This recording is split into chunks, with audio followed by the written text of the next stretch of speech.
Chapter 341. P.S. Here's today's update, and at the same time, I'm trying to get more votes for Chidian's 515 Fan Festival. Everyone has 8 votes, and you can even get some coins for voting. However, with so much meat hanging in the cave, they would eventually be discovered. Ning Shu wanted to store more meat before winter came. We have to move to another place. I found a big cave when I was hunting. Let's put the meat in the cave, Ning Shu said. Ah, take the meat outside the tribe? She asked. We'll be discovered sooner or later.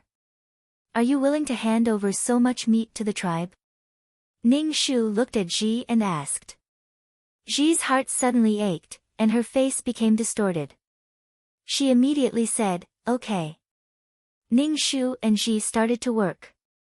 They put the dried bacon into a basket and prepared to send it to the big cave at night.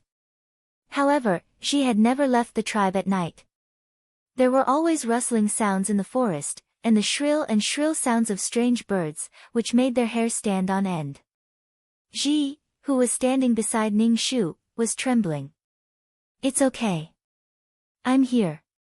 Ning Shu's voice was very calm, and Ji's heart calmed down a little. Ning Shu saw that she was walking slowly, so he moved some bacon from her basket to his own basket. Ning Shu found the big cave when he was chasing a wild boar. It was very big, and there was a water source in the cave. It would be a very good shelter. Ji put down the basket, looked around, and felt that the cave was really big. Ning Shu first poked the soil with a sharp stick, then began to dig the soil with sharp stones, preparing to dig a big hole. Damn, what are you doing? Ji asked with some confusion. Ning Shu said while working, are we just going to put the meat here? There are so many animals in the forest. They will drag the meat away, cover it with big leaves, and bury it underground. Okay. Ji quickly took a stone and dug the hole. Ning Shu smacked his lips. His fingers were full of barbs. How great would it be if female orcs could also transform? They could use their claws to dig the ground. The two of them busied themselves for a long time before they finally dug out a hole that was half the height of a person. Ning Shu covered the bottom of the hole with a large leaf and then placed the bacon on top of the leaf. Ji, I'll go back and bring the cured meat here. You stay here, Ning Shu said to Ji. Ji's voice trembled. Fuck, I'm scared. Don't be afraid, I'll be back soon. Ning Shu picked up the sharp wooden stick from the ground and stuffed it into Ji's hand. Don't be afraid. Stay strong. I'll be back soon. Ning Shu took the 2 baskets and ran out of the cave quickly. Using his chi, he shuttled through the forest under the moonlight. After returning to the cave, he placed the cured meat in the basket and quickly returned to the cave. In the cave, Ji held the wooden stick tightly. When she saw Ning Shu, she sighed in relief and helped to place the cured meat in the hole. After going back and forth several times, Ning Shu finally moved the cured meat from the cave to the cave. The rest of the cured meat was just cured. He covered the cured meat with a large leaf and then buried it with soil. Ning Shu and Ji picked at the top of the leaf and covered it tightly. After this was done, Ning Shu's heart was finally relieved. It could be considered as the first batch of supplies. He brought Ji back to the tribe. The days passed by unhurriedly. Ning Shu was in a hurry every day. If she wasn't cultivating, she would be hunting. When the wheat planted by Qian Jia was ripe, she invited the whole tribe to eat noodles. Although they didn't know how she ground the flour, Qian Jia was omnipotent. Everyone was invited. Qian Jia seemed to have forgotten about Ning Shu. The others didn't mention it either. After all, on such a festive day, it wouldn't be good if Chow didn't know how to behave. Ji was also invited. Seeing that Ning Shu didn't go, she didn't go either. Ning Shu couldn't help but smile when he saw Ji staying by his side. He pushed her away and asked her to go to the banquet. What's wrong with missing a meal of noodles? I'm also a modern person. Qian Jia not only made noodles, but also steamed buns. Although it was a little boring, it was enough to amaze these primitive people. After the meal, the chieftain announced that they would start to plant wheat. Then, tigers were digging in every place in the tribe. Many female orcs began to sow the seeds under Qianjia's guidance. The whole tribe was in full swing, but it had little to do with Ningxu. It was probably because of the rumors in the tribe. People in the tribe said that Guy was going to abandon Chao and didn't want to be her partner. Guy came to Ningxu and asked him to help open up the land for Ningxu and let her plant some food. Ningxu refused with a straight face. Guy frowned and said with an unhappy expression, "You can also have a special harvest by planting some wheat. Do you want to wait for a little prey every day? How are you going to survive the winter? How I survive is none of your business." Ningxu didn't want to talk to Guy. Guy was originally kind, but he was very unhappy with Ningxu's attitude, especially when he saw that she was so lazy. Compared to Qianjia, Guy was even more dissatisfied with this future partner of his. He was very annoyed. Thinking of becoming Chao's partner, Guy's heart turned cold. Ji also got some seeds and asked Ningxu if he wanted to plant them. Ningxu shook his head and let her do it herself. Ningxu looked up and saw that there were already 5 moons in the sky. Winter was not far away. So he sped up his hunting speed. In a few days, he would go to the salt mine to steal salt. Ningxu's strength was getting stronger and stronger, but he didn't dare to relax at all. With a little more strength, he could save one more abandoned person. Qianjia also made pottery pots. She made clay pots by kneading mud into the shape of pots and burning them at a high temperature. Qianjia failed several times and finally succeeded once. After that, her success rate became higher and higher. The corner of Ningxu's mouth twitched. Why was everything always so simple in her hands? How could making pottery pots be so simple? Qianjia's pottery pots caused a huge response in the tribe. It was really convenient to have a pottery pot. It could be used to make bowls and vessels to hold water. However, this technology was exclusive. Qianjia told everyone her method, but the female orcs were not as successful as Qianjia. Occasionally, there were 2 who succeeded. Ji also got a pottery pot. When Ji went to ask Qianjia for salt, Qianjia generously gave her a pottery pot to hold salt. Although there was enough salt now, Ningxu still asked Ji to ask for salt from Qianjia. Ji liked the pottery pot very much and showed it to Ningxu. Ningxu didn't take it to heart. He had seen porcelain pots that were many times more exquisite than this one. This thing was really not that attractive. Qianjia knows a lot. First, she discovered the salt mine, then she planted wheat. She knows a lot. She is really a goddess sent by God. Ji praised Qianjia. After all, these things were true. The entire tribe had undergone earth-shattering changes, changing with each passing day. Ningxu nodded. The goddess is naturally different from us. Standing on the shoulders of giants, Qianjia naturally saw further. What she knew was accumulated from generations of predecessors. Chapter 342. P.S. Here's today's update, and at the same time, I'm trying to get more votes for the 515 fan festival. Everyone has 8 votes, and you can even get some coins for voting. Ningxu and Ji had stored a lot of meat. Seeing that there was a lot of cured meat, Ningxu slowed down his hunting speed and started to grow herbs. In winter, the whole world would be covered with ice and snow. At that time, it would be impossible to find herbs, not even a single weed. He tied up the dried herbs and wrapped them in animal skin. Not long after the pot became hot, Qianjia started to build a house again. She couldn't stand the humidity in the cave, and the air was not circulating.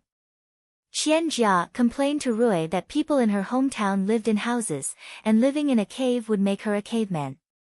Although Rui didn't know what a caveman was, he remembered it and said that he wanted to build a house for Qianjia. Qian Jia was suddenly interested and decided to build a house.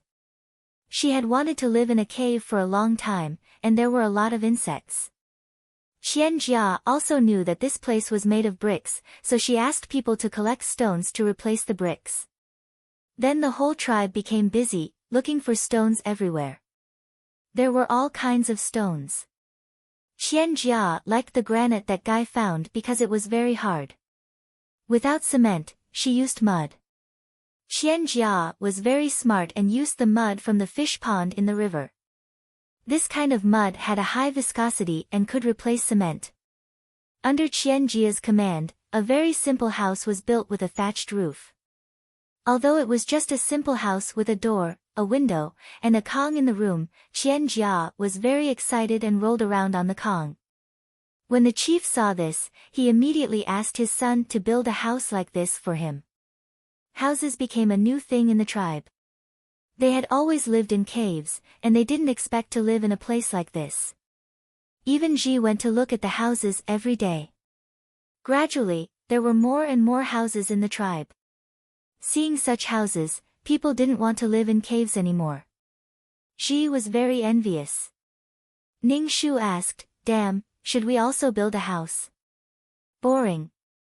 Winter is coming soon, and the thatch won't be able to support the weight of the snow.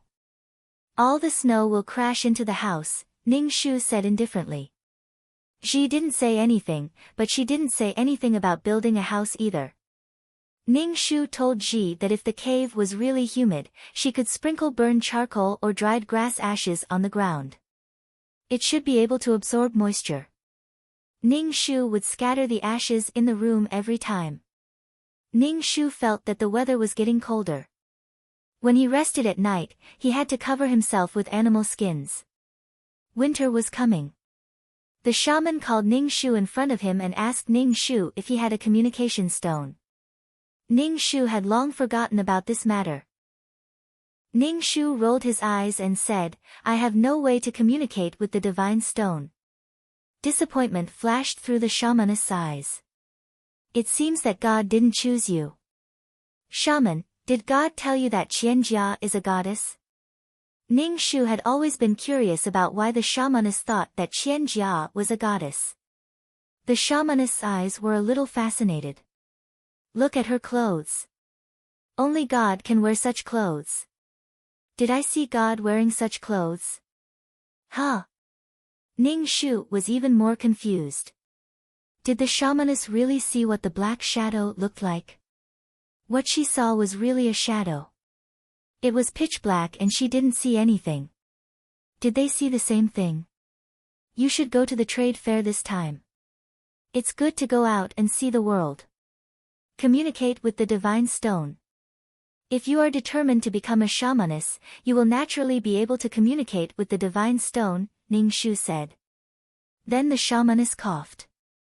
Ning Shu saw that the shamanist seemed to have bronchitis and asked, "What's wrong, shamanist?" "It's an old problem. It's cold." The shamanist waved her hand and said, "Soon, I will probably go to God and become his servant." Ning Shu was speechless. So now the shamanist was anxious to find the next successor. Ning Shu came back from the shamanist and thought about the trade fair. There was always a trade fair before winter. This trade fair traded things that every tribe needed to survive the winter. When Ji heard that Ning Shu could go to the trade fair, she was very envious. There were a lot of things at the trade fair and she could meet the orcs of various tribes. Ning Shu didn't care very much. However, Ning Shu didn't expect that a few days later, her name would be removed and replaced by Ji. Ning Shu narrowed his eyes. Then he heard that Qian Jia would also go this time. The female orcs were led by Qian Jia. It should be that Qian Jia didn't want to take him. Now, Qian Jia could do anything she wanted. Ning Shu was removed from the list, so the shamanist couldn't say anything. She just coughed harder and frowned when she looked at Qian Jia. The shamanist sighed and said to Ning Shu, "She is a goddess, but I don't know if God sent her to help the orcs or to destroy them. I only hope that God can pity our tribe." Ning Shu's mouth twitched. "You think too much. Of course, as the troublesome female supporting character, Ning Shu went to quarrel with Qian Jia again. She demanded an explanation from Qian Jia on why she had been kicked out of the competition. She said all kinds of things to put Qian Jia on the spot. Before Qian Jia could say anything, the surrounding beast men were already speaking up for Qian Jia. Everyone ignored Ning Shu, who had been kicked out of the team. Instead, they comforted Qian Jia, who was angered by Ning Shu, while condemning Ning Shu. Ning Shu looked at these orcs' support for Qian Jia. He could see that Qian Jia's reputation in the Winged Tiger tribe was very high. Those who stood up for Qian Jia were all male orcs. The female orcs basically didn't talk much. Perhaps the female orcs were dissatisfied with the goddess who attracted all the male orcs' attention, but they couldn't say it out loud. Ning Shu and Qian Jia had a conflict. Many female orcs chose not to help either side. Some even left the scene directly. Ning Shu saw that there was no point in making a scene, so he turned and left. Guy chased after Ning Shu. Ning Shu saw his angry face and guessed that he wanted to teach him a lesson. Without another word, Ning Shu kicked Guy's calf.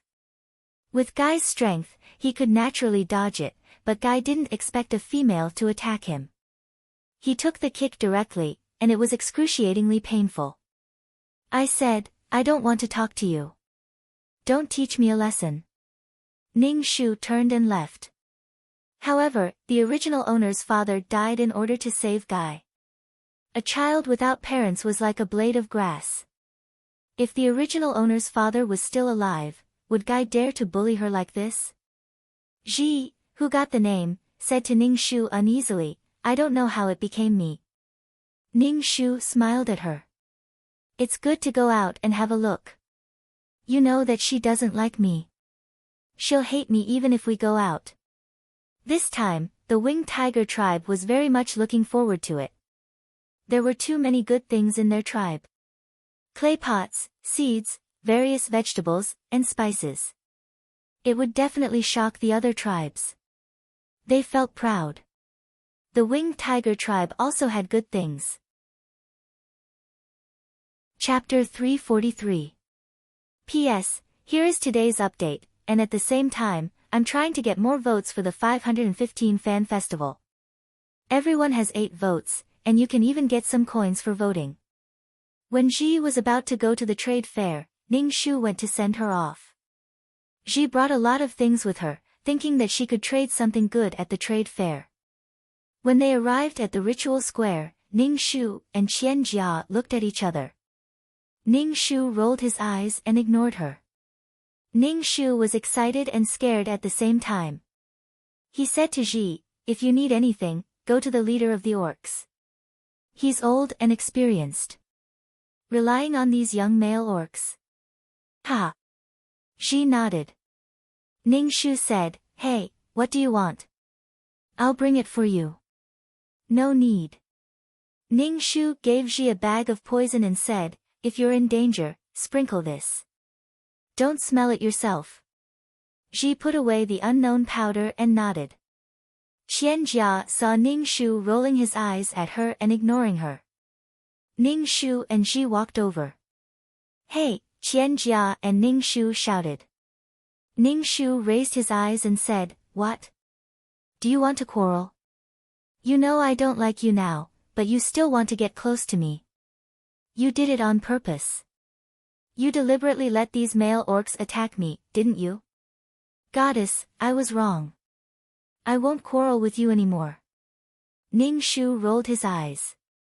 Don't let these male orcs attack me. I know all the male orcs here like you. If you lose a hair, these men will kill me. Hey! Ji pulled Ning Shu. Qian Jia's face turned red, and she said angrily, you're so annoying. I want to talk to you about the quota. You're young and have a bad temper. This is the first time a female orc in the tribe will participate in the trade fair. Let Ji go. That's enough. It's one thing for you to remove me from the list, but now you're accusing me of being immature and bad-tempered. Goddess, you're a mighty and noble goddess, an emissary sent by God. How could you do such a thing? Ning Shu's tone was sarcastic. She had tricked others, and now she wanted others to treat her as a good person. Did she think others were stupid? She was trying to sow discord between her and Ji. Qian Jia didn't know how to communicate with this female orc. She was so annoying. Hey, don't make things unpleasant. Guy saw Qian Jia and Rui's expressions, and Ning Shu quickly. Ning Shu spat at Guy rudely. When did I make things difficult? I didn't even want to talk to her, but she came to talk to me and removed my quota. Do I have to kneel down and thank her? Don't talk to me. I don't want to see you. My father must be blind to save someone like you. Ning Shu's face was full of disdain. Guy's face darkened instantly. He didn't know that his future partner was such a person. Guy wiped his face. Being said like that in front of Qian Jia, especially by his future partner, made him feel like a beast was gnawing at his heart. He was embarrassed, resentful, and a little afraid that Qian Jia would look down on him. Since the relationship between Chao and Qian was so bad now, if he really became Chao's partner, he was afraid that he wouldn't be able to interact with Rui's family anymore. Chao was an immature female orc. She could embarrass people by throwing a tantrum. Hey, can't you talk nicely? Can't you see that Jia is explaining to you?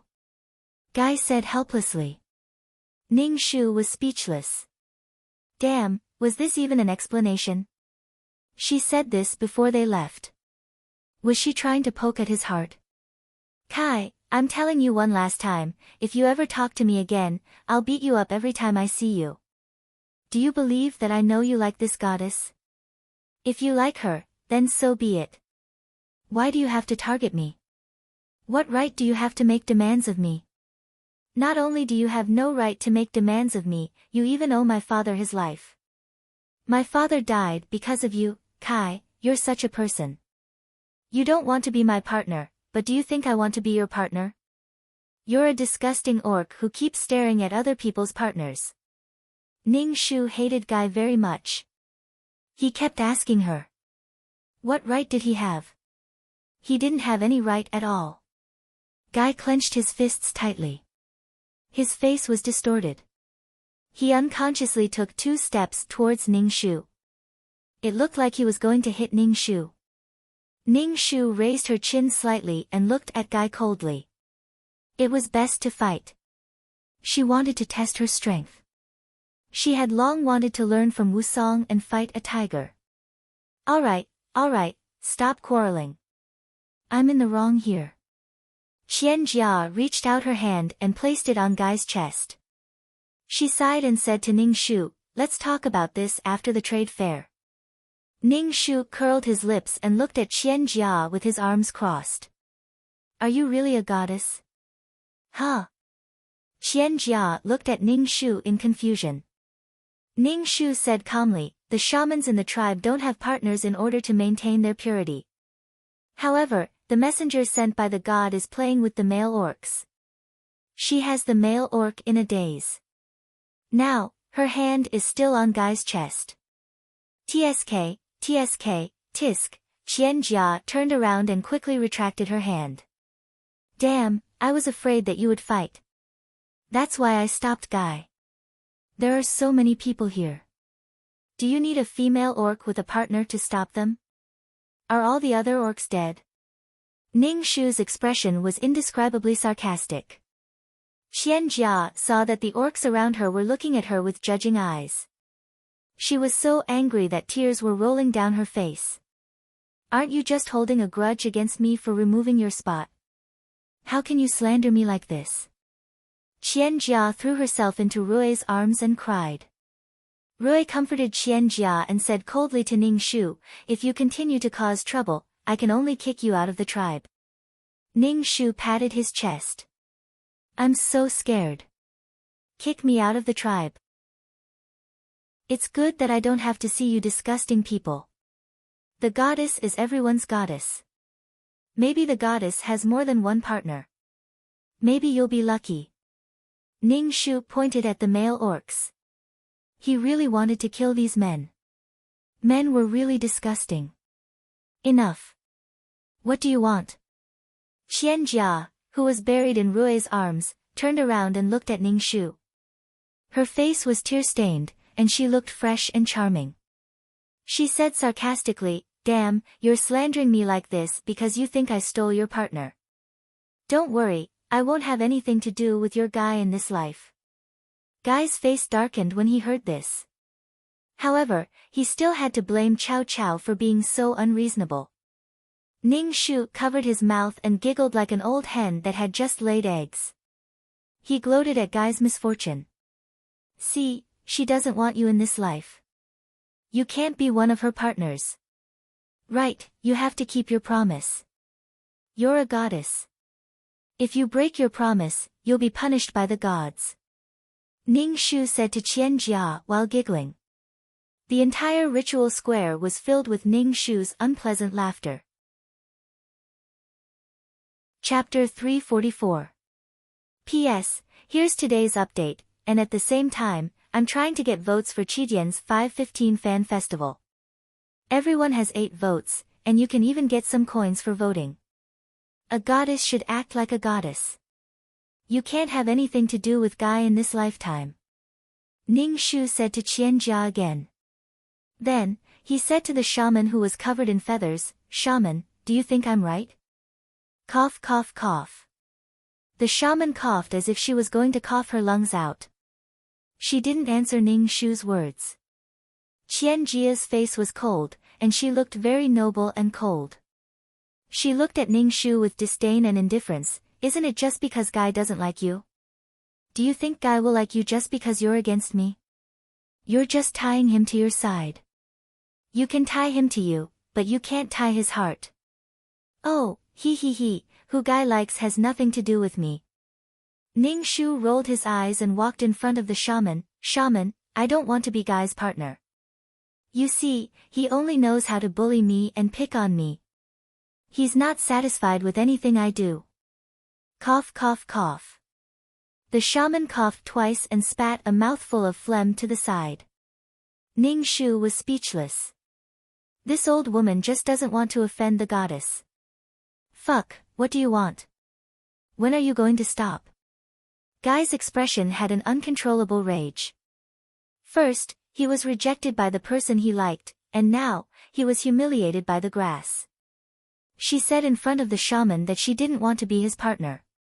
Did he want to be Grass's partner? Having such a partner was simply a disaster. However, in front of so many beast men, he was abandoned by such an annoying female beast man. This made Guy feel extremely humiliated. He didn't even dare to look at the beastman's eyes. The thing he didn't dare to look at the most was Qian Jia's eyes. Guy was extremely disgusted by the annoying grass. He walked over and wanted to grab Ning Shu. Ning Shu took a step back and looked at Guy coldly. "You want to fight?" The veins on Guy's forehead bulged. There seemed to be a beast roaring in his heart, wanting to break out of his prison. He only had one thought in his mind.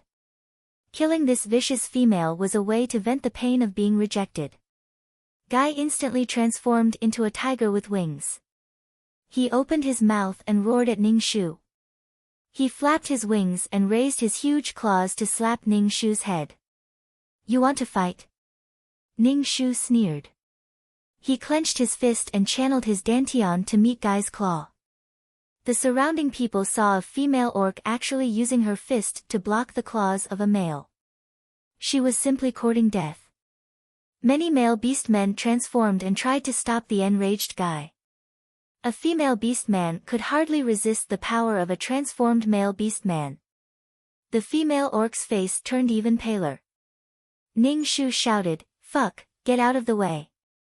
Seeing this scene, Qian Jia's eyes flashed, but she didn't say anything. This female beastman had asked for it, and she couldn't blame anyone. She was so vicious that even her future partner wanted to kill her. Ning Shu's eyes met Guy's cold tiger eyes. He channeled all the power in his body and directly punched Guy's claw. The moment the claw and fist collided, everyone heard the crisp sound of bones breaking. Under everyone's shocked gazes, Guy fell heavily to the ground.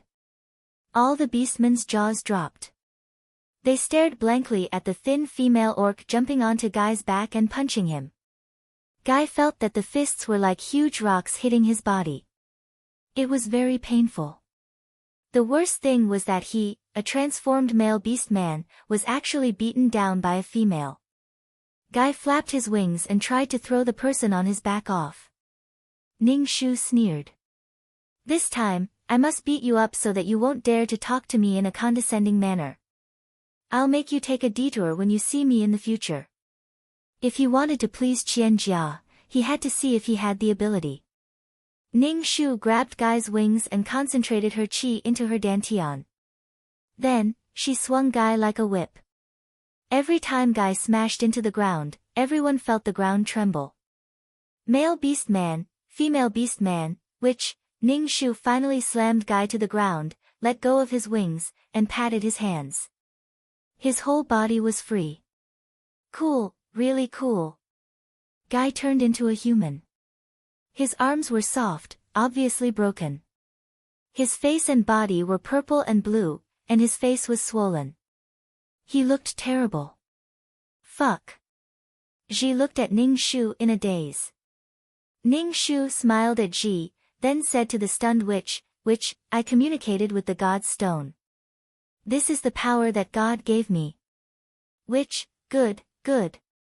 It seems that God really likes you and gave you such power. Good. Witch's face was full of smiles. Since you are the witch chosen by God, you and Guy will naturally not be partners. Witch believed Ning Shu's words without hesitation. Ning Shu's power was beyond her imagination. Besides, no female beast man had such power. It could only be explained by God. Guy was supported by the male beast man, and his expression was gloomy. Qian Jia looked at Ning Shu, who was showing off his female power, and felt very uncomfortable.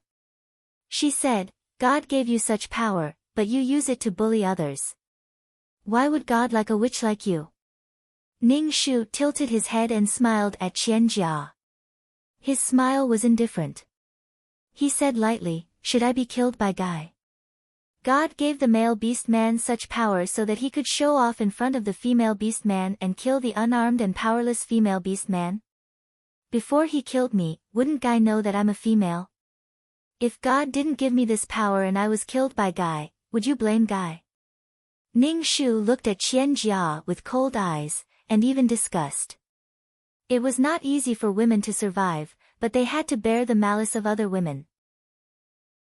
If one day Rui wants to kill you, according to what you said, you should obediently let him kill you. Goddess, you are also a female beast man. You should think from the perspective of a female beast man. Females have no power and are weak, but is that a reason for a male beast man to bully us? You are a goddess. Many people like you. Many people would do anything for you. What reason do you have to blame me? Ning Shu took a step towards Qian Jia. Qian Jia stepped back in fear and bumped into Rui's arms. Qian Jia's face was pale, but she could not find any words to refute Ning Shu. Ning Shu smiled again. Actually, goddess, you want to step on me to gain the favor of the injured guy. I don't. Qian Jia refuted loudly. Ning Shu laughed. He clenched his fist and blew on it. He looked around at the male beast men. The male beast men who met Ning Shu's gaze all looked away. Rui felt that something was wrong. In the past, the tribe was united, but now the tribe was facing a crisis. Rui clearly felt that the tribe might fall apart. He would be the future junior patriarch of the tribe, so he must eliminate this crisis. The female beastman Grass would be the next shaman of the tribe, but now Grass and his partner were like fire and water. It was a kind of harm to the entire tribe. Chapter 345. P.S. Here's today's update, and at the same time, here's a vote for Chidian's 515 Fan Festival. Everyone has 8 votes, and the votes are free coins. Rui hugged Qian Jia, who was trembling with anger. Her face was pale, and he noticed that the female beast men around them were looking at Qianjia unkindly. Rui couldn't understand how such a small matter could cause such a big stir, but Rui didn't want Qianjia to be sad. Shaman, I don't agree with Cao Cao becoming the next shaman, Rui said to the shaman. The shaman coughed twice and didn't say anything. Ning Shu smiled at Rui and asked, why? I'm the shaman chosen by God. Do you want to deny God? I don't want to deny God, but you really aren't the best candidate for the shaman, Rui pursed his lips and said.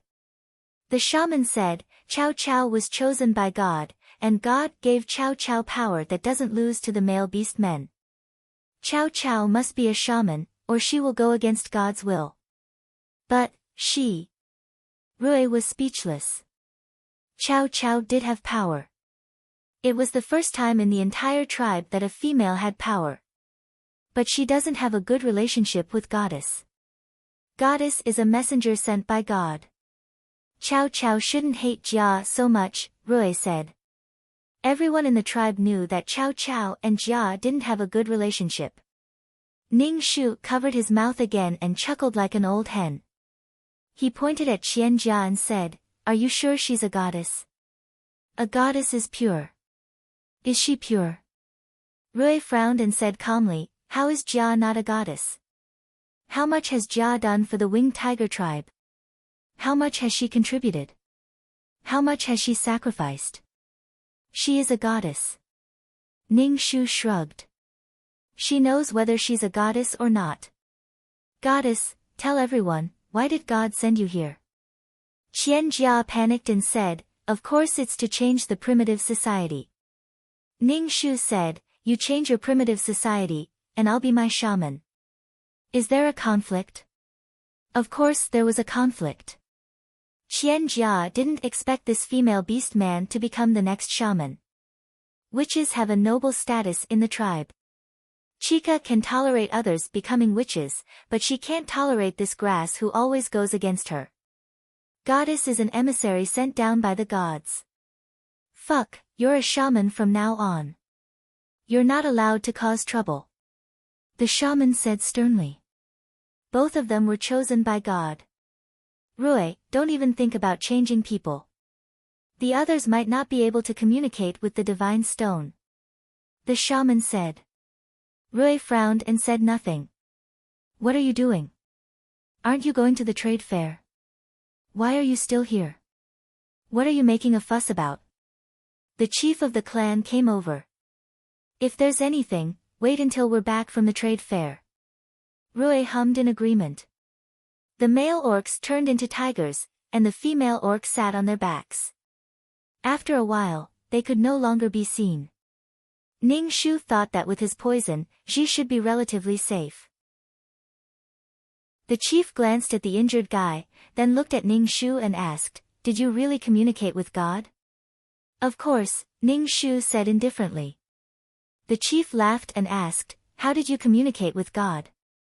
God actually gave you power. Ning Shu heard the chief's doubt. The chief was biased towards his daughter-in-law, but he could understand. Chica was his son's partner, and she had made so many contributions to the tribe. She was just an ordinary female orc, and she didn't contribute to the tribe. Even if she had the power given by God, it was not enough to replace the benefits brought by Chica. It was normal to be biased. I saw God come to this desolate world. The first thing that appeared in the world was the sun, then the forest, and the first orc was a lion. It was God who gave the orcs the ability to transform. The chief smiled, everyone knows about these things. Ning Shu's face darkened. Obviously, the chief also knew about the grudge between her and Qianjia. She was now the next successor of the shaman and had a noble status. Qianjia could bring great benefits to the tribe and also had a noble status. If these two fought, it would not be good for the tribe's development. In order to ensure the tribe's stable development, the chief gave up on her.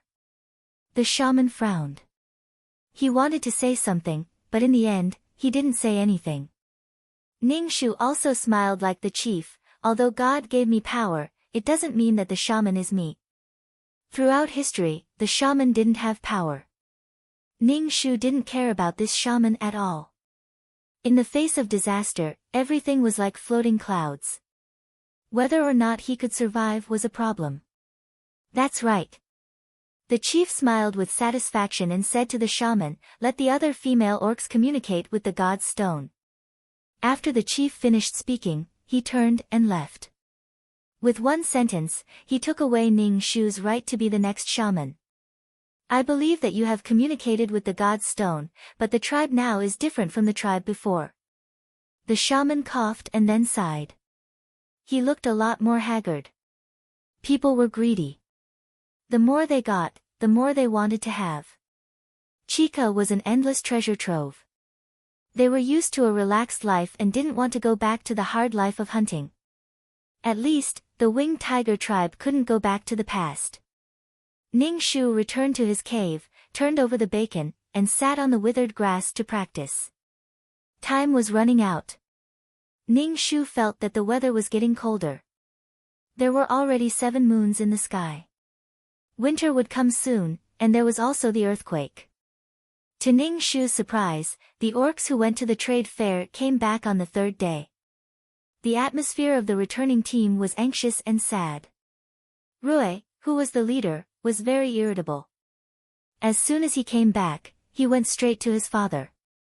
Ning Shu saw that Ji came back safely and was relieved. He asked, "Why are you back so soon?" The trade fair had been held for more than 10 days, and the orcs of the winged tiger tribe had come back in only 3 days. Something must have happened. Chica wasn't in the returning team. Ji pulled Ning Shu back to the cave, and then Ning Shu said, "Chica was kidnapped by the orcs of the black snake tribe. Rui came back to ask people to save her." "Oh." Ning Shu said very calmly. Ji said, "I'm afraid Chica might be in danger this time." "What danger can there be?" Ning Shu raised her eyebrows. She was changing the map and getting to know a handsome man all over again. "What danger could there be?" Ji said, "How can it not be dangerous? I heard from others that the male orcs of the black snake tribe are the most powerful and have the least number of female orcs in the tribe. They often go to other tribes to kidnap females. The female orcs of the black snake tribe don't live long because the male orcs of the black snake tribe are too powerful. They like to do that kind of thing so much that the females can't bear it." "Oh." Ning Shu replied indifferently. To Qian Jia, this was not a big deal. Snakes were lustful by nature, and Ning Shu heard that snakes had 2 dicks. With such a powerful ability, she was definitely a good choice for a harem. As soon as they heard that the goddess had been kidnapped by the black snake tribe, the entire winged tiger tribe went into an uproar. The benefits brought by the goddess were real. Without the goddess, they would be back to square one. Some things could only be done by the goddess. Chapter 346. P.S. Here's today's update, and at the same time, I'm trying to get more votes for Chidian's 515 Fan Festival. Everyone has 8 votes, and you can even get some coins for voting. The male orcs in the tribe went in and out every day, and when they came back, they had some wounds on their bodies. Obviously, they went to the black snake tribe to ask for Qian Ji, but the black snake tribe did not let her go. The 2 sides fought. It was Guy, who was injured by Ning Shu before. He ignored the wounds on his body and fought with the black snake tribe's orcs. He was almost on par with Rui. Those who did not know would think that Qian Jia was his partner. Ning Shu did not care about it. Perhaps when these male orcs were fighting with their lives, Qian Jia was having fun. Ji was a little worried, and the whole tribe was in a state of panic, so it was inevitable that it would affect Ji. Ning Shu despised him in her heart. This was what it meant to run before learning how to crawl. Clearly, he had not developed to that stage and had not developed himself. He had placed all his hopes on Qian Jia. Without Qian Jia, everything was numb. "Damn, do you think Ji will be okay?" Ji asked Ning Shu. Ning Shu said indifferently, she is a goddess. Wherever she goes, she will be worshipped. What can happen? The whole tribe was in a mess. Every time Ning Shu swaggered out of the tribe with Xi, no one cared about them. They went hunting with Xi and swaggered back with their prey. Even if they saw them, no one cared about them. Ha! Ning Shu took Xi out to pick herbs and told her the medicinal effects of the herbs in detail, so that she could learn from them. Xi did not expect that these ordinary weeds would have such an effect. She learned very seriously, and many times she could not remember, so she had to ask Ning Shu to repeat it twice. Ning Shu also taught her patiently. This method reminded Ning Shu of the miracle doctor who had a heart disease. He did not know how the miracle doctor was now, but with the little radish by his side, he should not be so lonely. There were too many injured male orcs in the tribe. The shamaness was already old, and when the weather turned cold, she coughed. She was too busy to ask Ning Shu for help. Ning Shu brought twig to the shaman's cave. He saw many injured orcs at the entrance of the cave. They were either sitting or sleeping. They all had wounds on their bodies. Some of the orcs even had black faces. They looked like they had been poisoned. Was he bitten by a poisonous snake? The shamaness coughed and looked a little thinner. When she saw Ning Shu, she quickly said, "Go and take a look at them. I need to rest." Ning Shu looked at these beast men. Some of the feathers on their wings had been pulled off, and they were dripping with blood. Some of them were swollen and purple. Ning Shu asked Ji to treat the injured orcs. Ji was very nervous. Ning Shu said, "What kind of medicine can stop bleeding and heal?" "Just crush it and apply it to the wound." "Was he bitten by something?" "Where is the wound?" Ning Shu asked an orc who was purple all over. When the male orc saw Ning Shu, he tilted his head and didn't speak. Obviously, he didn't believe Ning Shu. Ning Shu turned around and went to check on the next person. She saw 2 small holes on his calf, which should have been bitten by a snake. Ning Shu knew from the shaman that the black snake tribe raised all kinds of poisonous snakes. Ning Shu cut the skin with a sharpened stone. Then, black and smelly blood flowed out. Ning Shu squeezed the wound with his hand. When the blood turned red, he stuffed a handful of herbs into his mouth, chewed them, and applied them to the wound. As for whether it could be detoxified, it depended on the heavens. This was the best she could do. The shamaness asked curiously, "How did you think of this?" "We female orcs have to bleed every month. It's dirty." "It's the same if you're bitten by a snake," Ning Shu said with a smile. The shamaness was speechless.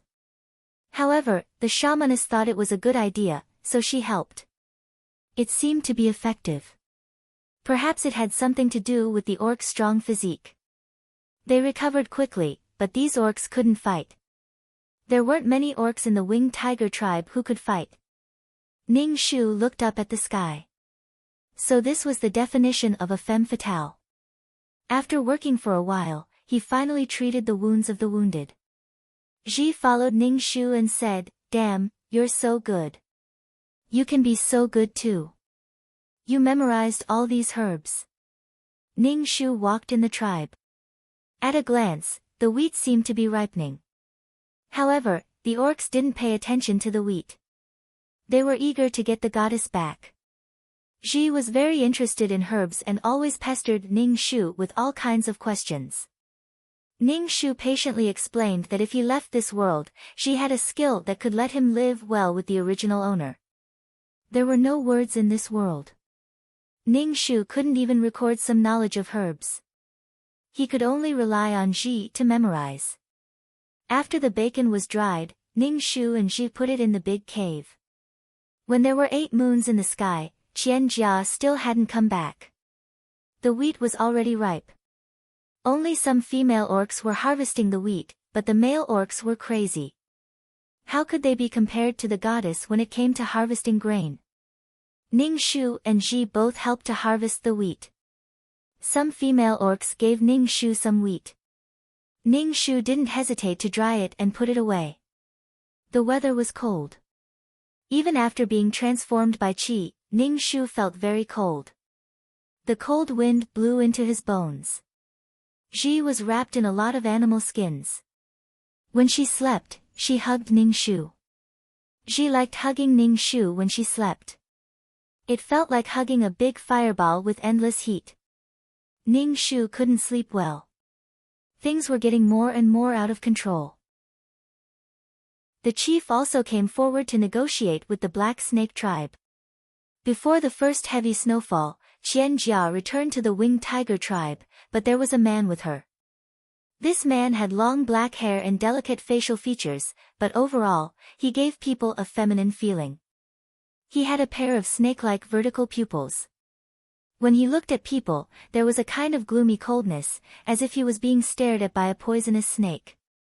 In the spirit of seeking the truth through science, Ning Shu really wanted to lift up the leather skirt of this black snake race man to see if he had grown 2 dicks. Ning Shu saw that Qian Jia's face was ruddy and she was wearing animal skins. She didn't look like she had suffered at all. Obviously, she was living well in the Black Snake tribe. However, her partner, Rui, and the other male orcs who liked Qian Jia were very anxious. Ning Shu felt that Qian Jia and this Black Snake tribe man should be husband and wife. Qian Jia slept in Rui's cave every day and was jealous of Rui every day. Rui knew that his partner had a relationship with this male orc. His heart was bitter. Sure enough, the thing he feared had happened. The beautiful and capable goddess was not someone he could monopolize. Moreover, Qian Jia said that she was forced. How could Qian Jia resist a male orc with her strength? As long as she came back, as long as she was by his side, his heart was incomparably stable. Rui had developed a kind of dependence on Qian Jia that he didn't even notice. When Ning Shu learned that Rui had decided to share Qian Jia with the Black Snake tribe man, the corner of his mouth twitched. Chapter 347. P.S. Here's today's update. At the same time, I'm trying to get votes for Qidian's 515 Fan Festival. Everyone has 8 votes, and you can even get some coins for voting. The goddess had 2 partners, which caused some commotion in the Winged Tiger tribe. A female actually had 2 partners. The Winged Tiger tribe found it hard to accept. At the same time, they were a little restless. Many male beast men had expectations in their eyes. Obviously, they wanted to join this big harem family, especially Guy. Since Qian Jia returned to the Winged Tiger tribe, he had been very attentive to her. Obviously, he saw hope. Ning Shu just sneered at this. While Ji was sorting out the herbs, she said to Ning Shu, "It's a mess." "Damn, I don't feel good." Ning Shu said lightly, "You'll get used to it."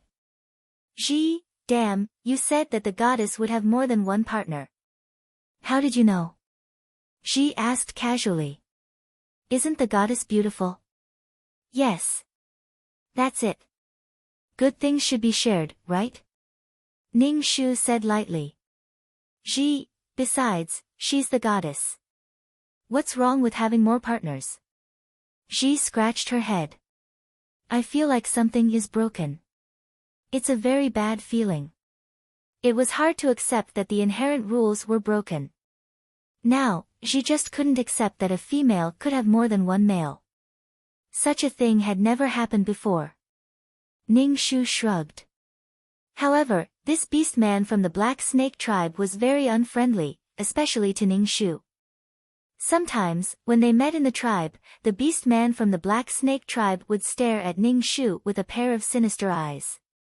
It was very scary. Ji hid behind Ning Shu in fear.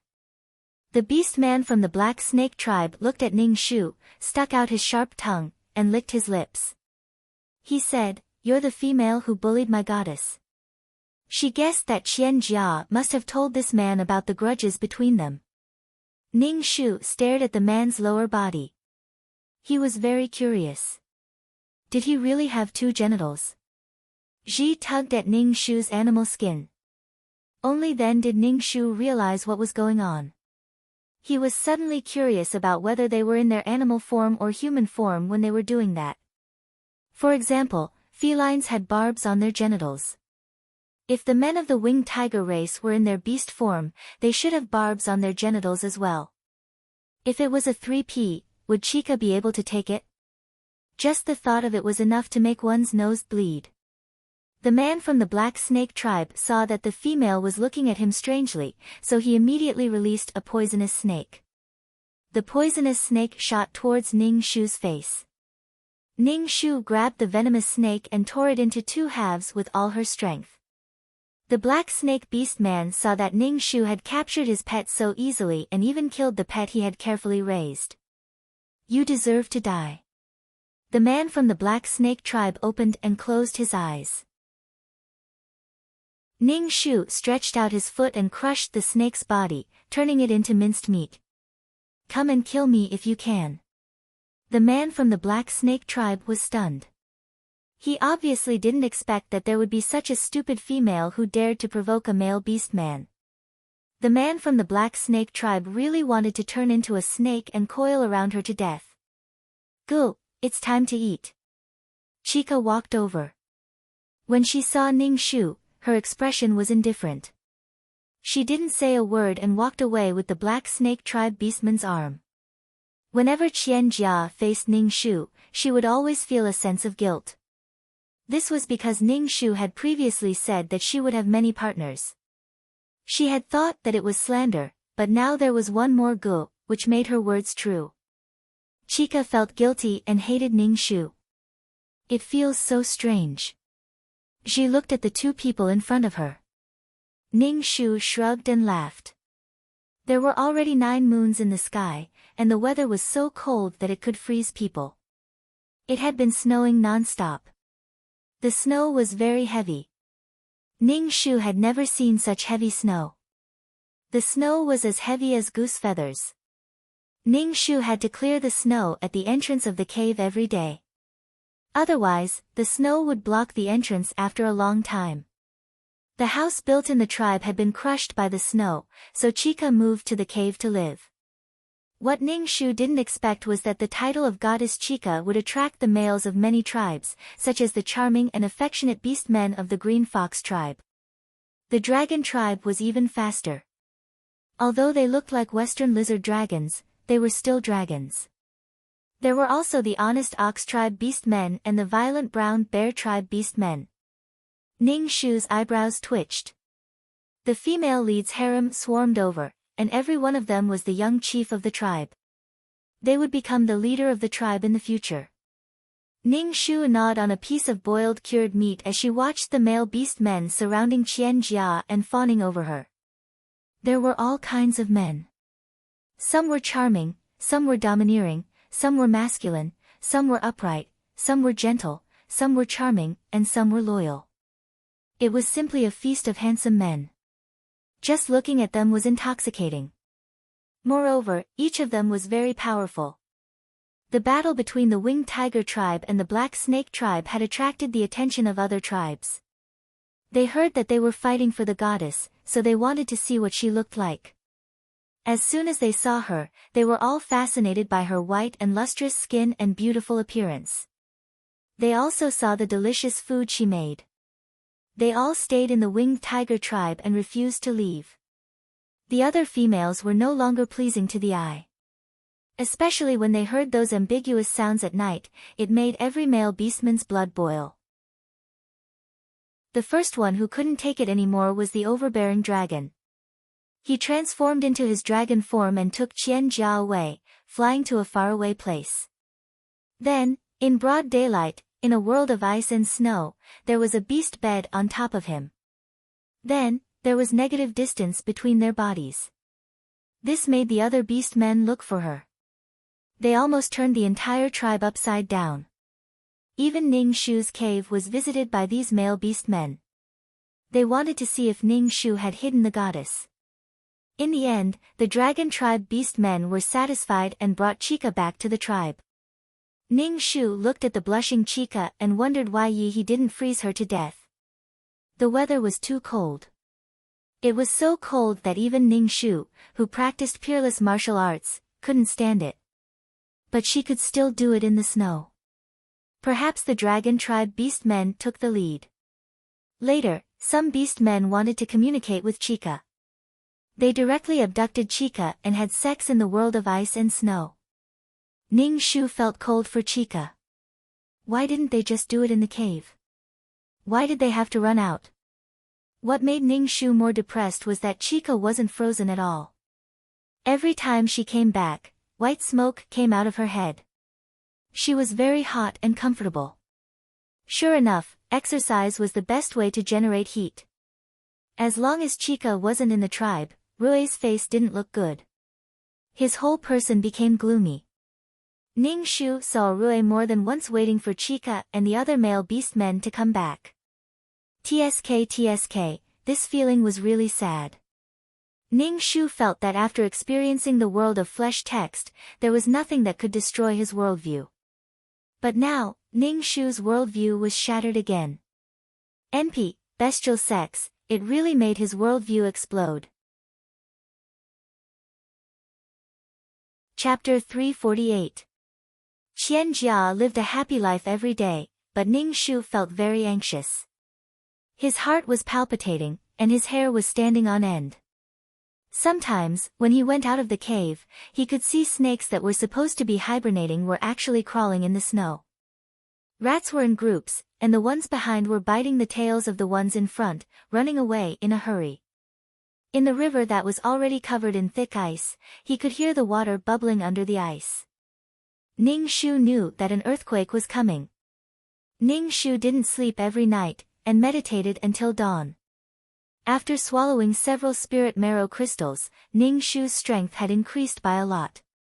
Previously, it was just a small group of animals escaping, but now, the sky was filled with flocks of birds crying out mournfully. However, with so many birds, the people in the tribe caught a lot of them and ate a full meal.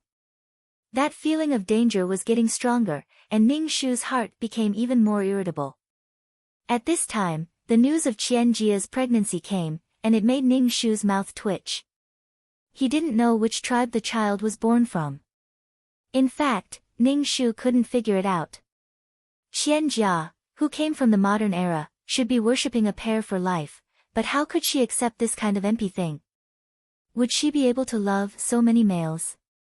Perhaps Qian Jia loved the feeling of being surrounded by beautiful men. Most of Qian Jia's children didn't have the ability to transform, and Qian Jia's genes accelerated the process of transformation. In fact, there were also male beast men who didn't succeed in their transformation. These failed female beast men were trash and defective products, and if they didn't awaken the power of transformation at the age of 5, the little male beastman's physique wouldn't be enough to support him to survive. Usually, they would die young, and this was a process of elimination. Qian Jia was actually very happy that her child was a normal person, and her child didn't die young like other male beast men who didn't awaken. The beast men survived in this dangerous world, and what they relied on to survive was this powerful transformation ability. Not only was Ning Shu guessing which male beast man the child in Qian Jia's belly was, but the entire tribe was also wondering who the child was. Knowing that their beloved was pregnant, these male beast men finally stopped pulling Qian Jia to have sex every day. This made Qian Jia feel relieved. Qian Jia was very happy that she was pregnant. She wanted to treat everyone to a meal, so she invited a few female beast men from a few tribes to help her cook. Occasionally, she would cook 1 or 2 of her signature dishes. It was winter now, and food was scarce. Rui meant to wait until winter was over to treat them, but in front of so many rivals, he couldn't say that. He didn't want Qian Jia's other partners to look down on him, so he could only grit his teeth and endure. Moreover, the amount of food these female beast men needed to survive in the Winged Tiger clan was enormous. Not only did he have to share his partner with someone else, but he also had to support his love rival. But he loved Qian Jia. For Qian Jia, he could endure anything. Guy took out half of the food he had in his cave. He was afraid that Qian Jia and Rui would not have enough food, which would cause them to lose face. Even if he was greedy for grandiose achievements, he shouldn't be doing it at a time when resources were scarce. Was he trying to show off or something? And this time, Qian Jia even invited Ning Shu to a meal, which made Ning Shu feel that he was showing off. Ning Shu didn't attend any banquet. He was busy and had to carry some important things with him. For example, he ground herbs into powder and sharpened wooden sticks on stones. When he had nothing to do, he sharpened bundles of wooden sticks, just to deal with the beasts that panicked because of the earthquake. When he was treating, he found out about the accident. Qian Jia fell in the snow and was bleeding on the spot. Even the shamans couldn't do anything about it. The shamans hurried over and asked Ning Shu to take a look. Ning Shu was speechless. No,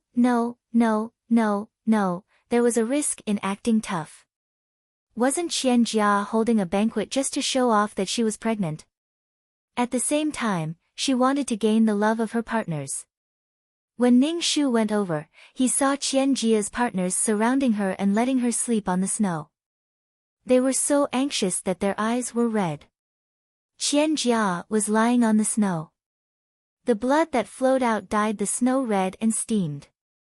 Qian Jia clutched her stomach and moaned. Ning Shu rolled his eyes and said, "Hurry up and carry her into the cave." Oh. The male beast men reacted and went to carry Qian Jia. Qian Jia was hugged by several beast men. They didn't let go and secretly competed with each other. This made Qian Jia suffer. Her stomach felt like there was a knife stirring. Her body was cold and hot. Ah, it hurts. Qian Jia's voice was sharp and painful. The beast men were frightened when they saw Qian Jia's dying appearance. They let go of her and let Rui carry her in. Ning Shu followed into the cave and asked the shamans, "How is the goddess?" The shamans shook their heads. It seems that the baby in her stomach is gone. Ning Shu saw Qian Jia's appearance and knew that she couldn't keep the baby. After being frozen in the snow for a while, the genes of beastmen and Qian Jia were actually different. It was easy for her to have a miscarriage. For example, the genes of pigs and dogs wouldn't mix. They couldn't get pregnant. In essence, Qian Jia and beastmen were actually two different species. What Ning Shu didn't expect was that Qian Jia, who was so lucky, would have a miscarriage. "Go and see if you can use herbs to save the baby in the goddess' stomach," Ning Shu said. Ning Shu looked at Qian Jia, who was in so much pain that she was sweating. "No." Hearing Ning Shu say no, Qian Jia's partners looked at Ning Shu with warning and disgust. Qian Jia's moans became softer and softer. Finally, her head tilted and she fainted. Ning Shu said, "Boil some hot water for her to wash." Feeling that there was nothing else for him to do, Ning Shu turned around and left. However, Ning Shu felt that Qian Jia's miscarriage was a bit strange. In the plot, the Qian family had many children, both boys and girls. However, there was no mention of a miscarriage. Ning Shu looked at the dark and gloomy sky. His heart felt like it was being weighed down by a piece of lead. He knew that there would be a disaster, but the feeling of waiting for it to happen was really fucked up. He felt like he was waiting for death. It was better not to know. Fuck. She walked into the cave with a head full of snow. Ning Shu said, "Fuck, do you know how the goddess lost her baby?" "Someone pushed her." Ning Shu guessed. "How did you know?" "Then guess who did it." Xi's face was full of gossip. Ning Shu guessed again. "A female beast man?" "Fuck, you are indeed a female who has communicated with God. You can even guess this correctly." Xi looked at Ning Shu with admiration. Ning Shu was speechless. "I have seen a lot of things." "Then do you know who did it?" Ning Shu asked Xi. Ning Shu shook her head. She wasn't a god who could predict. It was Yi. Yi pushed Jia. Xi slapped her thigh and said, "At that time, some beast men saw that it was Yi who did it.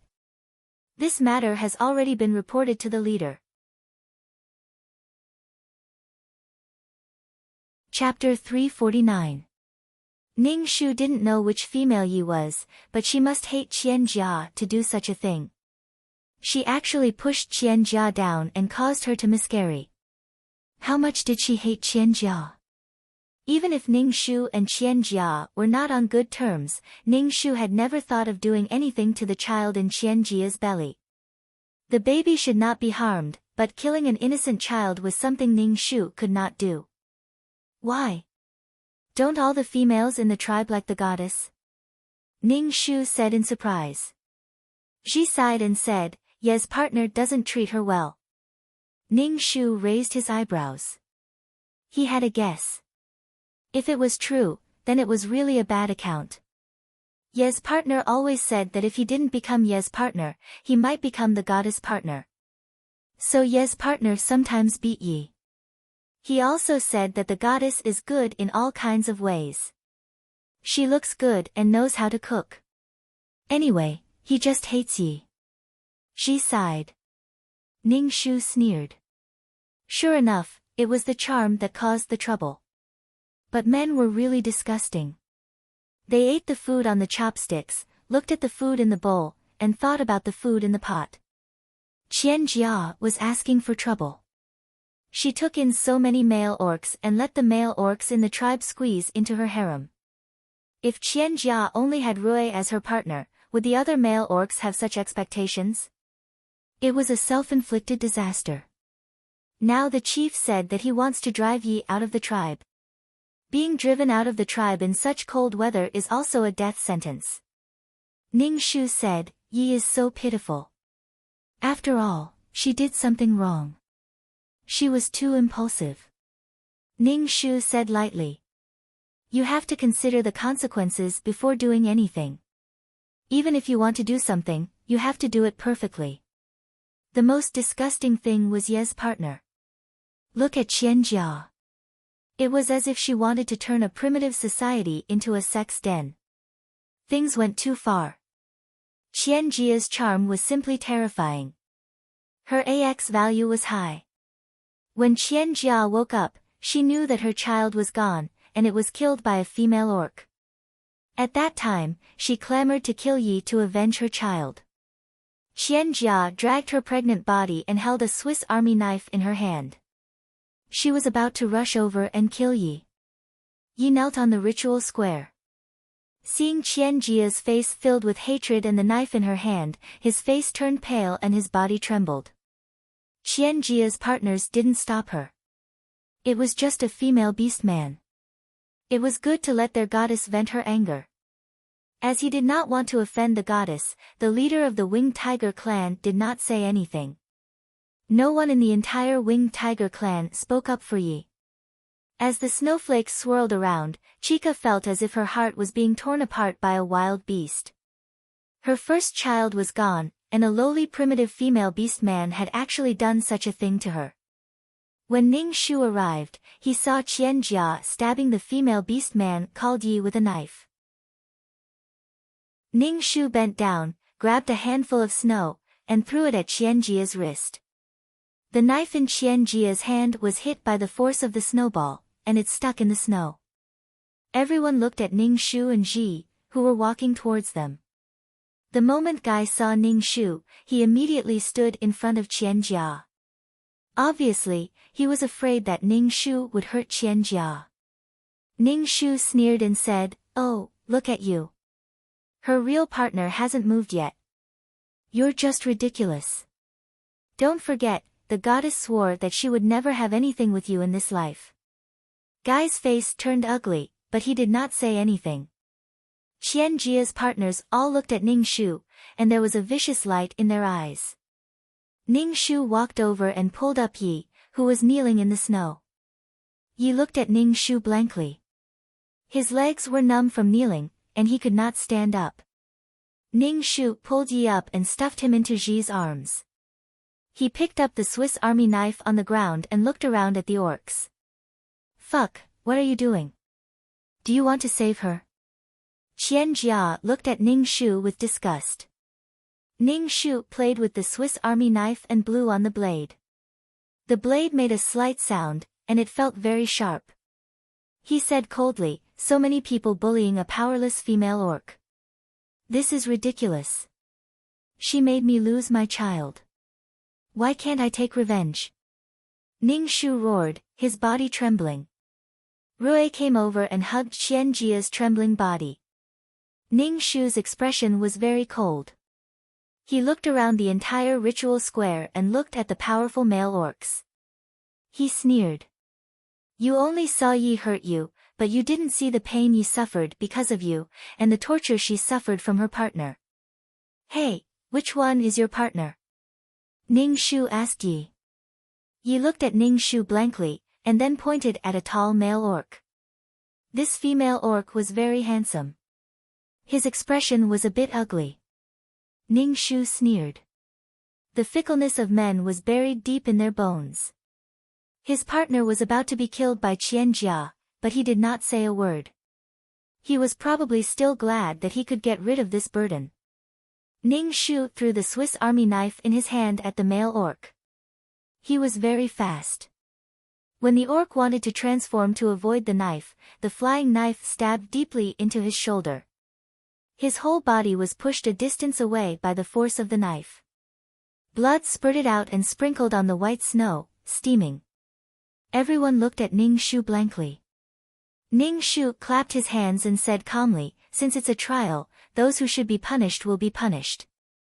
Ning Shu turned to look at Qian Jia, who was trembling with anger, and said, "Because this male orc wants to be your partner, but he already has a partner, so his partner is a burden. Partners who should be supporting each other have become like this. What right do you have to take revenge so confidently? What right do you have?" I. Qian Jia's body trembled even more. Did I make the male orcs fall in love with me? They fell in love with me because of me. Their feelings were not strong enough. Should they blame me when something happens?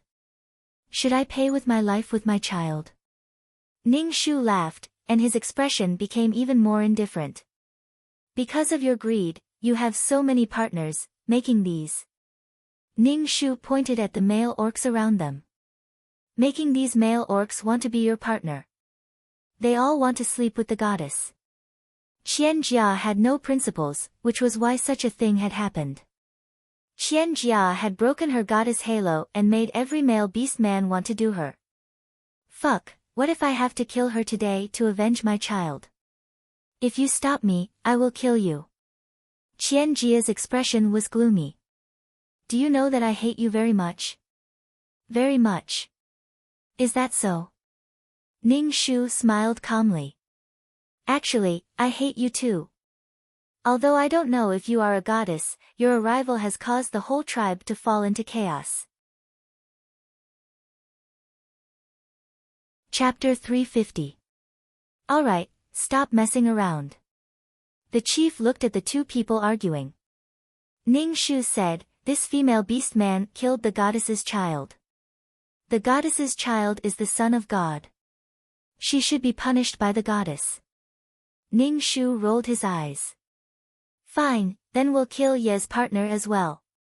How can that be? Male beast men need to hunt. The chief immediately retorted. Then you should die. This is all Ye's fault. Ning Shu raised his ugly eyebrows and asked. The chief did not say a word. Ning Shu sneered. Because they were weak, they deserved to be bullied. Because they were weak, they deserved to die. Such an unprincipled tribe should be exterminated. Chief, if you lick the goddess's feet like this, let's see how much the goddess will give you. Ning Shu sneered coldly. For the sake of a goddess, a tribe had abandoned its people. Such a tribe should be exterminated. Don't think that just because God gave you power, you can be so insolent, the chief said coldly. Ning Shu said proudly, God gave me power to protect myself. You go and kill them. Kill the two of them. Qian Jia pointed at Ning Shu's partners and shouted. Qian Jia's partners immediately surrounded Ning Shu. They all transformed and sharpened their claws as they pounced on Ning Shu. Ning Shu stretched out his fist and punched the beast men. Suddenly, he felt a violent tremor. The tremor was so strong that he could not stand firm. Everyone was dumbfounded. Obviously, they didn't know what was going on. Ning Shu saw the sacrificial pillar falling towards her and hurriedly dodged it. She grabbed the branch and ran to an open space. "Earthquake, it's an earthquake!" Qian Jia exclaimed. Instantly, the world turned dark. The tremor was so terrifying that Ning Shu could not stand firm. The whole world seemed to be collapsing. The ground under her feet was falling apart. Ning Shu's heart sank. She did not expect the earthquake to be so powerful. She was worried that the cave would collapse. The tremors continued, and there were screams, cries, and cries for help. Ning Shu suppressed the fear in his heart. The might of heaven and earth was so terrifying that all life forms in front of it were so fragile that they couldn't even withstand a single blow. After an unknown period of time, the tremors subsided. The world suddenly became incomparably bright again. There were actually 3 suns in the sky. The blazing light brought a trace of warmth to the cold winter. Everyone looked at each other in dismay. Qian Jia was protected by her companions and was fine. Some people were killed by the pillars of the ancestral square. Then, the roars of the animals filled the entire forest, and the panicked animals rushed towards the tribe. From the size of dinosaurs to the size of snakes, rats, insects, and ants, all the hibernating beasts were disturbed. They were frightened by the earthquake and needed to fill their hungry stomachs at the same time. "Quick, pack your things and leave." The clan leader's voice was sharp as he shouted. "Fuck, I'm scared." Ji held on to Ning Shu tightly, and Yi held on to Ji tightly. Just like in the plot, these male orcs were the first to collect the seeds. They escorted Qian Jia away and told the female orcs that they would come back to pick them up immediately. Some females were lucky enough to be taken away together. However, many little orcs and female orcs were left behind. Bastards! Ning Shu looked at the orcs flying away and cursed in his heart. They could go back and take the seeds, but they had to send Qian Jia to a safe place first. This showed that in the hearts of these male orcs, the seeds and Qian Jia were the most important. "Ji, don't be afraid. Gather everyone," Ning Shu said to Ji, and one by one, they fought against the beasts that rushed into the tribe. Ji's body was trembling. The female orcs were all gathered in the ancestral square. It was difficult for 2 fists to fight against 4 hands. Ning Shu took out the poison and sprinkled it on the beasts. When they returned to the cave that they usually lived in had collapsed. Ning Shu picked up the sharpened wooden stick. On the way back to the ancestral square, he saw that many female orcs had been torn apart by the beasts. There were also the corpses of little orcs. Ning Shu saved a male orc who had transformed into a little tiger. The little tiger was avoiding the pursuit of a group of wolves. Ning Shu picked up the orc. He sprinkled 2 bags of poison on the drooling waves. When they arrived at the square, Ji and a group of female orcs were huddled together. Many of the females were holding little orcs in their hands. There were many animals gathered around the square, but the whole ancestral square seemed to be covered by a layer of transparent enchantment that blocked these animals and kept the orcs in the square safe. Ning Shu breathed a sigh of relief. At least these people were fine. Although he didn't know what was going on with this enchantment. These beasts couldn't tear the people inside the enchantment apart. When they saw Ning Shu, they swarmed over to Ning Shu. Ning Shu threw the sharp wooden stick in his hand at these beasts. The stick directly pierced through the bodies of the beasts. "Fuck, come in quickly." The shaman's voice was very tired and much older. Ning Shu entered the enchantment and said with some surprise, "Old woman, they didn't take you away." The old woman was a noble shaman. Sure enough, when disaster struck, everyone flew away. "This is the power given to me by God. I will die soon." You have to take care of these people. The shaman coughed and said. Every shaman will get a little divine power from God. Ning Shu, was she doing this by accident? If she said that her power was given to her by God, then she wasn't the next successor. In a moment, the enchantment dimmed, like a bubble in the sun. Ning Shu hurriedly distributed the sharpened wooden sticks to everyone and said calmly, "Don't be afraid. I'm here. Ji, take everyone to the big cave later. I'll protect you from behind," Ning Shu said to Ji. Ji's lips were trembling. She just nodded, holding the wooden stick tightly in her hand, tears in her eyes. The other female orcs were in a worse situation than Ji. They were used to the protection of male orcs. Suddenly encountering such a situation, the female orcs didn't know what to do at all. The earth was still shaking. The intensity of the aftershocks made people unable to stand steadily. Ning Shu finally realized how difficult this task was. Fear was the most terrible thing, and there was also the unknown fate. With a bang, something like the enchantment broke. The shaman stuffed the god's stone in her hand into Ning Shu's hand. She spat out blood and said, "Continue the tribe." Ning Shu held the god's stone, which was a little hot because of the shaman's hand. He saw the shaman fall to the ground and her body turn into ashes. Ning Shu bit his lip. His throat was a little choked. Seeing the stone of 1,000 worlds on the sacrificial altar, he stuffed it into his pocket. Then he led a group of female orcs and little orcs toward the cave. Ji led the way, stumbling. Ning Shu was behind the team, holding a wooden stick stained with blood. His face and skin were stained with blood. His clear eyes stared at the beasts that were chasing them. Chapter 351. Warm blood splattered on the ground and dyed the white snow red. Ning Shu held a wooden stick in her hand and stabbed the wolf that pounced on her to death. On the way to the big cave, Ning Shu and the others encountered a pack of wolves, which surrounded them. Ning Shu's heart sank, but she remained calm and confronted the wolves. The original owner of the body had been killed by wolves. These beasts were cunning and cruel. Many of the female orcs in the team were scared to tears by such a horrible scene.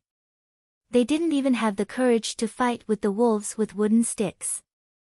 Ning Shu held the wooden stick tightly in her hand and said calmly, "I'm here. It'll be fine. These beasts want to kill us, but we can bite them to death." Ji, who was standing beside Ning Shu, said, "Yes, I'm not afraid at all." If it weren't for her trembling voice, Ning Shu wouldn't have thought that she was afraid. The wolves loved the children in the female orc's hands and wanted to drag the children away. "Hold the children tight," Ning Shu said coldly and stabbed a wolf that wanted to drag the children away. "If these beasts want to attack us, pick up the wooden stick in your hand. If we don't do anything, we'll be killed by these wolves. Then, our bodies will be eaten by these waves," Ning Shu said in a low voice. The female orcs cried in a low voice. Ning Shu took the lead and stabbed the beasts crazily. The only thought in her mind was to survive. When enemies met on a narrow path, the brave would win. Ning Shu saw a little female orc being dragged away by a wolf from the corner of his eye. Her neck was bitten, and the little female orc stopped crying. She didn't even have time to kill the wolf before her child was killed by the wolf. Ning Shu bit his lips tightly. His heart ached, and he stabbed the wolf to death with the wooden stick. Ning Shu ate a spirit marrow crystal and used all of her strength. She smashed her staff on the wolf's head, causing Lang's head to explode. Ning Shu killed the wolves as if they were watermelons. "Come on, everyone. The wolf will be killed soon." Ji shouted when he saw Ning Shu's bravery. The wolves retreated in the end, dragging the orc's corpse with them. Ning Shu closed his eyes. They didn't try to snatch the beastmen's corpses because the wolves would eat the beastmen's corpses. Once the wolves were full, they wouldn't be in any danger for the time being. It was just that cruel. Ning Shu's arms were weak and trembling. Let's go. Ning Shu saw that there were fewer orcs in the group, so he turned and walked towards the big cave. Ning Shu saw that some female beast men couldn't run with little beast men in their arms, so they carried one in each hand and carried one on their back. Ning Shu knew that he had strained his muscles. It wasn't easy to reach the big cave. Ning Shu thought that such a strong earthquake would cause the big cave to collapse, but fortunately, although it collapsed a little, it didn't completely collapse. Ning Shu settled all the orcs inside and said to Ji, "Take care of these people. I'll go back to the tribe." Ji looked at Ning Shu, whose face was covered in blood, and asked in a trembling voice, "Why are you going back?" "It's too dangerous." "Fuck, take a rest first." Ning Shu shook his head. "I'll go back and find the stone pot." Originally, there was a pool in the cave, but because of the earthquake, the water was turbid and couldn't be drunk at all. Moreover, there was another sun in the sky. She felt that the weather had changed, and the thick snow had begun to melt. There might be a drought later. Ning Shu had to prepare in advance and store enough water. Ning Shu went out of the cave and moved a big stone to block the entrance of the cave, leaving a gap for the people in the cave to breathe. Under the three suns, the whole world was in a state of extreme brightness, so bright that it was dazzling to the eyes. Ning Shu felt that his eyes were stinging after staying outside for a long time, so he quickly went back to the tribe. Ning Shu ran for a while, and his body became hot. He was not afraid of snow, but he was afraid of a drought. Without water, people would die. Ning Shu ran back to the tribe.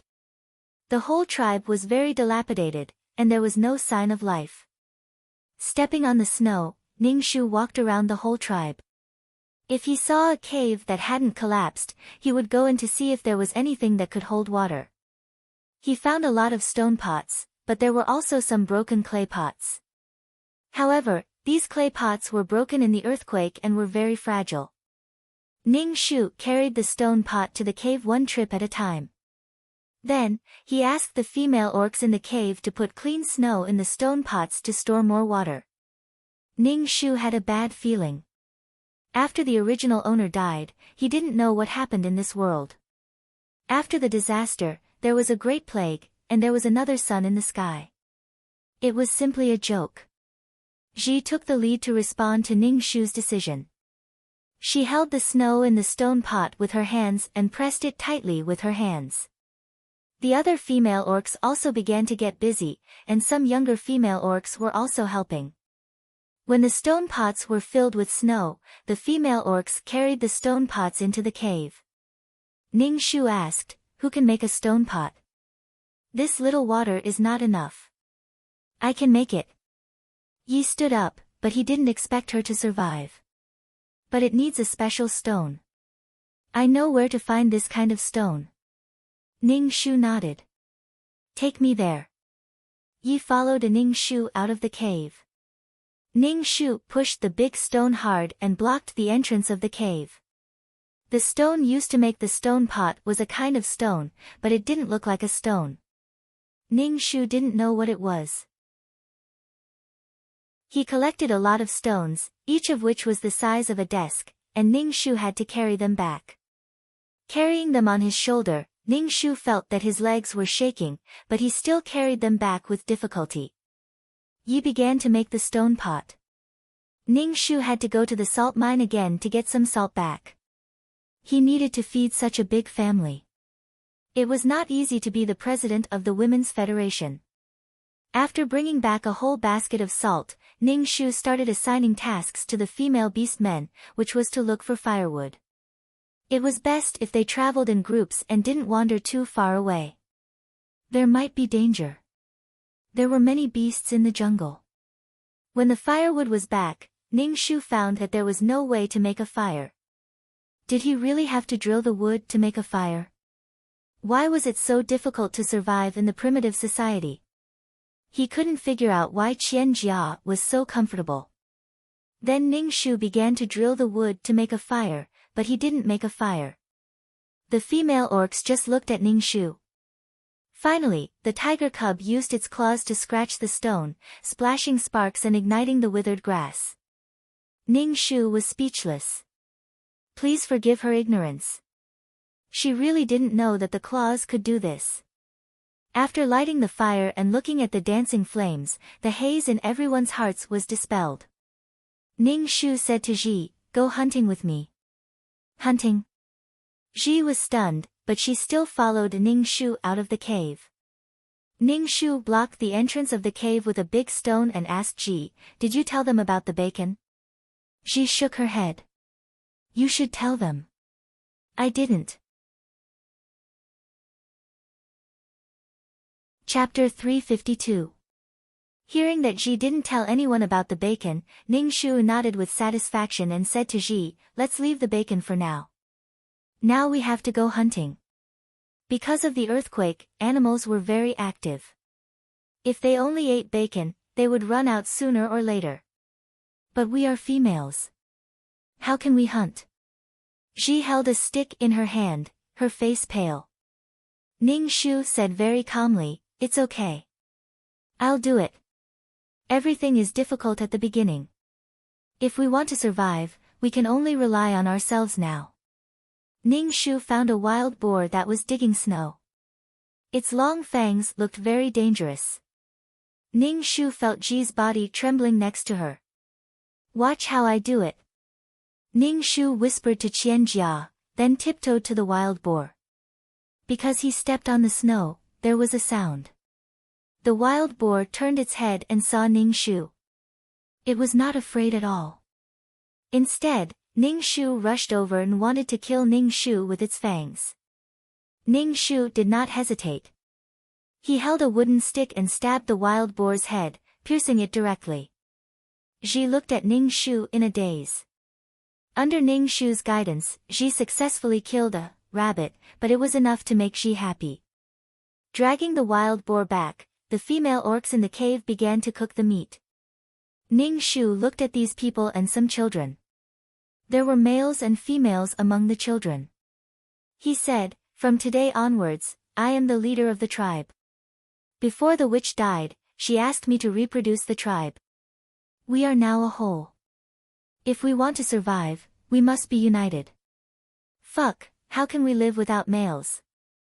Ning Shu, a female orc, asked, "Won't the males come back to us?" Ning Shu sneered in his heart. On the surface, he said calmly, "Then we have to live and wait for the males to come to us. From tomorrow onwards, we will hunt by ourselves and live until the male orcs come to us." Ning Shu saw that the wild boar meat in the stone pot was cooked and said, "Give some to the child first, and then we'll eat." Ning Shu ate a bowl of meat soup and then sat down to adjust her breathing. She had used too much strength before, and her body could no longer bear it. He mobilized the qi in his dantian to heal the wounds on his muscles. The female orcs hugged their children and hugged each other, spending the night in fear. During this time, the aftershocks continued, and the world was shaking. Everyone hugged each other, and some of the more timid orcs cried silently. The next day, Ning Shu brought some female beast men out to hunt. This was a cruel evolution. If you wanted to live, you had to bleed. Ning Shu had told them a lot of things to take note of, but he still saw a female orc being killed by her prey in a daze. The cruel and bloody scene made the other female beast men even more afraid. They even started crying. Ning Shu suddenly did not know if this was the right thing to do. Females who had been living under the protection of males suddenly had to face such a bloody thing. Was it right or not? The first day of hunting was a failure. Ning Shu went to hunt alone, and only then did they have food for the day. Ning Shu was not in a good mood. When he returned to the cave, he did not say a word, and the female orcs did not dare to speak. When the meat was cooked, Ji put the meat in a stone bowl and gave it to Ning Shu. Ji said, "Damn, don't be angry." "I'm not angry. I just think that we will all die if we continue like this." Ning Shu looked at Ji and said, "The weather is hot. It should be winter, but there is another fireball in the sky, and the snow is beginning to melt. If the fireball keeps shining like this, there will be no water.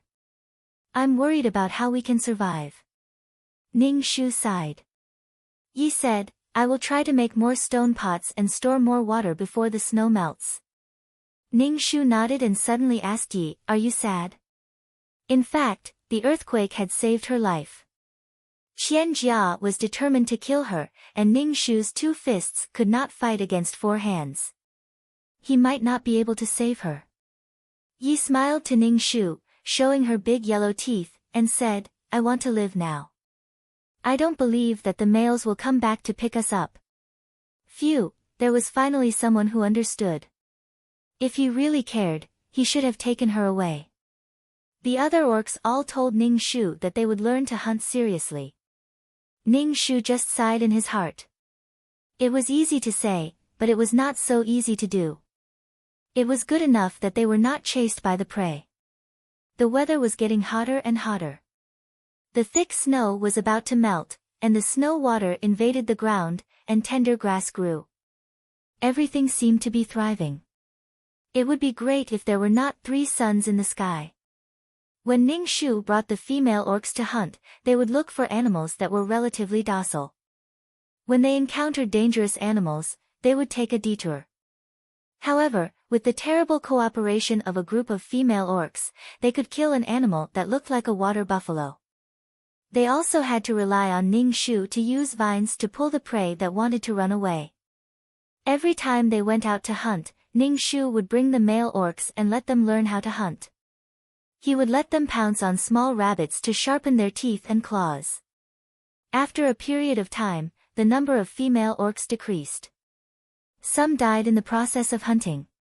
Some were injured and could only do small things in the cave. Ning Shu looked at the marks he made in the cave. It had been almost a month since the earthquake, and there were already 25 scratches on it. However, these female orcs were different from before. Previously, they were still hoping that the male orcs would come back to find them. However, after such a long time, they did not come to find them. The male orcs had wings, so it would not take long for them to come back. Without hope, the female orcs were now desperately trying to survive. Previously, their hands were shaking when they held wooden sticks, but now, they could quickly attack their prey. Ning Shu knew that the winged tigers had now left the primitive world and arrived at a fertile plain. Qian Jia would build her own kingdom here. The plains were suitable for farming, so the orcs who had seeds naturally started farming. Ning Shu sneered. You've abandoned so many female beastmen. You can just wait to be exterminated. Go get gay. Perhaps the matriarchal era had come. A female could have many males in order to carry on the family line. However, females were weak, and giving birth was very dangerous for weak females. Even the mother and child could not be protected. It was impossible for them to keep giving birth. This was a dangerous primitive society. There were dangers everywhere. When these orcs' transformation ability deteriorated, they could only wait for death. However, what Ning Shu was worried about happened. When Ning Shu made the 60th mark, the weather had already become very hot. There were 3 suns in the sky, and the water level in the river was clearly dropping. Moreover, the grass on the ground was roasted by the sun. Everything was a sign that the following days would be even worse. Chapter 353. The weather was incomparably hot. As long as one stayed outside for a long time, their skin would be scorched by the sun. Ning Shu and the female orc spent most of their time in the cave. With so many people crammed in the cave, no matter how cool the cave was, there was still a warm current that made it hard for them to breathe. The water in the pool in the cave was also gradually decreasing. More and more water was being collected. The entire cave was filled with stone pots filled with water. Although there was so much water, Ning Shu was still worried. He didn't know how long the drought would last. In the evening, when it was cooler, Ning Shu took the female beastmen out to hunt. He knew that the current situation wasn't good.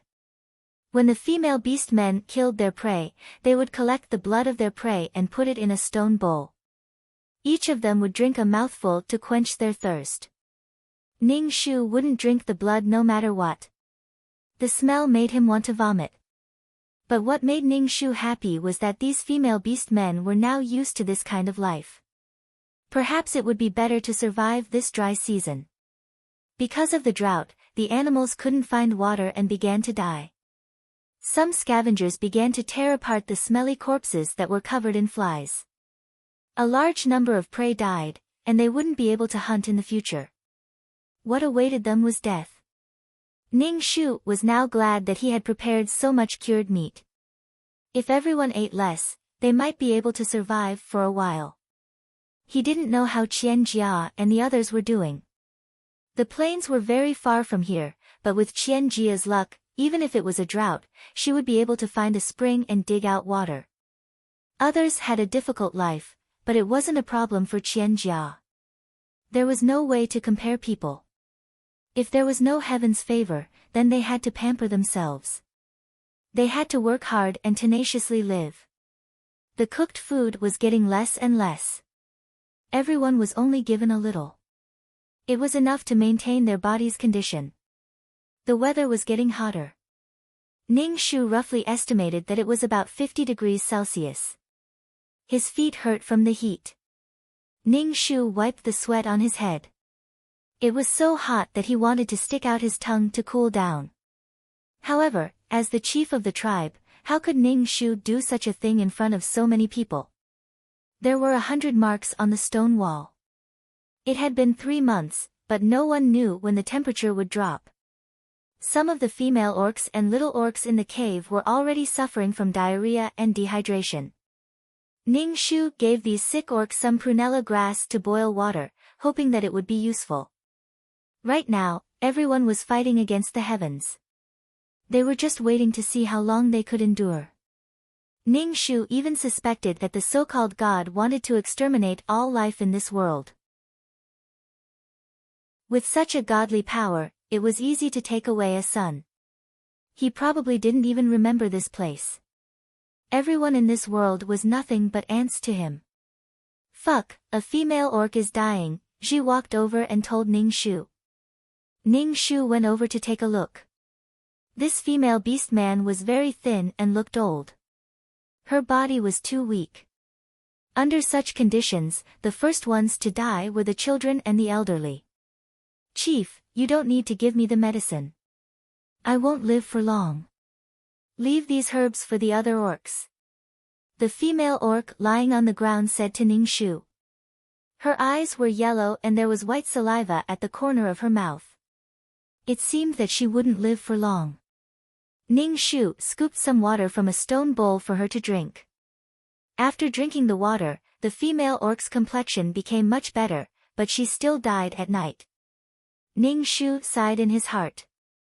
He asked people to move the body out of the cave and dug a hole to bury the dead orc.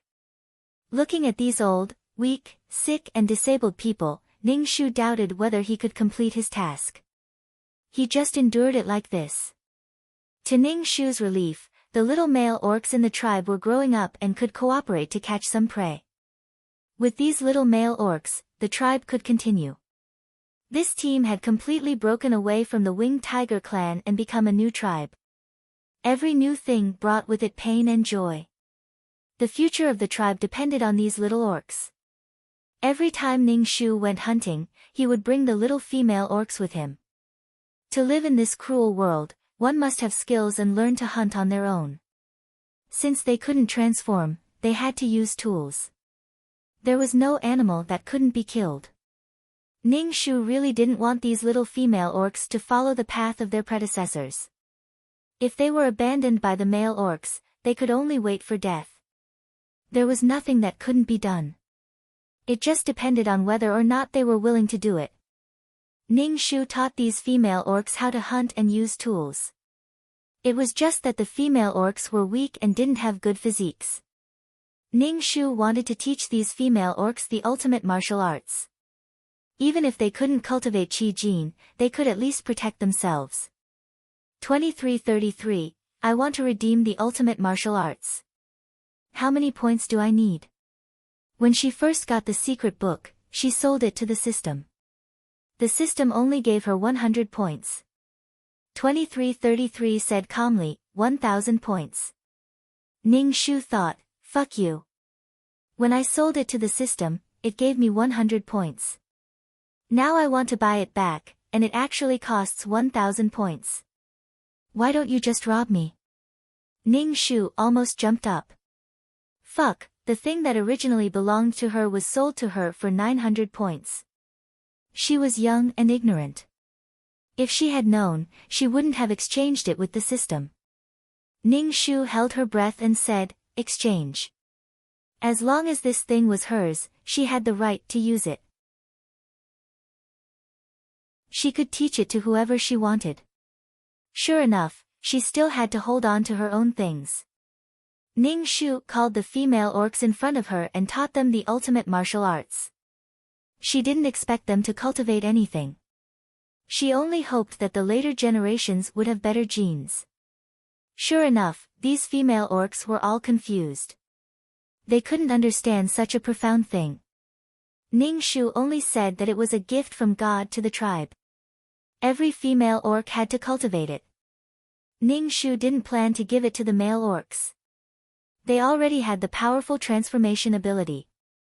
If they still wanted to cultivate the ultimate martial arts, they would be like the three suns in the sky. Ning Shu's original intention was to let the female orcs be stronger and not be restrained by the male orcs. Otherwise, they would die without the male orcs. When the female orcs heard that it was a gift from God, although they were confused, they still worked hard to cultivate it, although they didn't know what they were doing. Ning Shu gave the incantation to Ji and asked her to memorize it. He wanted to pass it down in the future. Ji couldn't understand these things, so she had to memorize them. Ning Shu began to think about the inheritance of the shaman. He gave the God's Stone to the female orcs to see if they could communicate with the God's Stone and become shamans. Existence was reasonable. This world was created by God, so it should have faith in God. Ning Shu was looking forward to when he could have such power. Chapter 354. Ning Shu had forgotten one thing, which was that practicing martial arts would increase one's appetite. Therefore, when Ning Shu realized what was going on, several little female orcs were looking at Ning Shu eagerly. Ning Shu was speechless. However, Ning Shu was very happy. At least a few orcs were practicing martial arts, and they were all little female orcs. Everything in the tribe was developing in a good direction. Ning Shu went hunting under the strong sun. The whole world was filled with a rotten smell, and there were rotten animal remains everywhere. After running for a long time, Ning Shu finally found a bison, which was rolling in a puddle full of muddy water. Ning Shu carried a wooden stick and went to the bison. This water buffalo should be enough to eat for 2 days. Ning Shu sighed deeply in her heart. She killed the bison and was about to lift it up when something suddenly jumped on her shoulder, grabbed her hair, and squeaked. Ning Shu turned her head and saw a little gray ball. She almost twisted her waist. She closed her eyes and took a deep breath. This was an illusion, this was an illusion. How could she see this little thing in this world? Could it be this little thing's ancestor? Squeak, squeak, squeak. The little gray ball squeaked and looked at Ning Shu with its black bean-like eyes. Its nose twitched and tears came out. It seemed to be very thirsty, and then it licked the tears into its mouth. Ning Shu was speechless. Ning Shu carried the water buffalo back to the cave. As soon as they arrived, the little gray ball jumped into the stone pot and drank water. Ji looked at the little gray ball. Ning Shu asked, "What is this?" "I don't know." Ning Shu rolled her eyes. She had met such a mouse-like thing in the world of the princess. She had given this little gray ball to Li Wen, but why was this little thing here? Ning Shu could feel that this little thing should know her. The little thing drank all the water in the stone pot and then jumped onto Ning Shu's shoulder. It shrieked and grabbed Ning Shu's hair. Ning Shu squeaked. Ning Shu was speechless. The little gray ball dropped its tears and licked them into its mouth. Then it ran out of the cave. Ning Shu held the wooden stick in his hand and chased after the gray ball. In the end, he found a person lying in a low thicket of thorns. The little gray ball squeaked at the man lying on the ground. Ning Shu first saw a pair of dusty black shoes embroidered with cloud patterns, then a bright yellow dragon robe, and then a disheveled face. Ning Shu wiped his face and squatted down to remove the hair from his face. Sure enough, it was Li Wen. His skin was already tanned by the sun, and his lips were so dry that they were curling. Damn it, how did he come to this world? Ning Shu picked him up horizontally and carried him back to the cave like a princess. Ji was speechless. Ning Shu threw Li Wen on the withered grass, scooped some water and poured it into his mouth. Li Wen, who was unconscious, drank the water instinctively. The little gray ball stared at Li Wen. Ning Shu took off his clothes, leaving only his underwear, revealing Li Wen's muscular body. Ning Shu poured some water on him. Ji looked at Li Wen in surprise, but her hand touched Li Wen's clothes. She said to Ning Shu in surprise, "Damn, look at this animal skin. It's so comfortable. There's something on it." "What is it?" Ning Shu was speechless. Every once in a while, Ning Shu would give Li Wen some water. The little gray ball seemed to know that it was safe and curled up into a ball and fell asleep on Li Wen's body. It was a strange feeling to meet an old friend in such a world. How did Li Wen come here? Li Wen woke up a day later. When he opened his eyes, he saw a magnified ugly face. He almost fainted again. Miss. Li Wen called the ugly person in front of him. He had never seen such an ugly person. He looked around and saw that he was in a big hole. There were some ugly people around him, and there were even 1 or 2 little tigers biting his shoes. Ning Shu looked at Li Wen.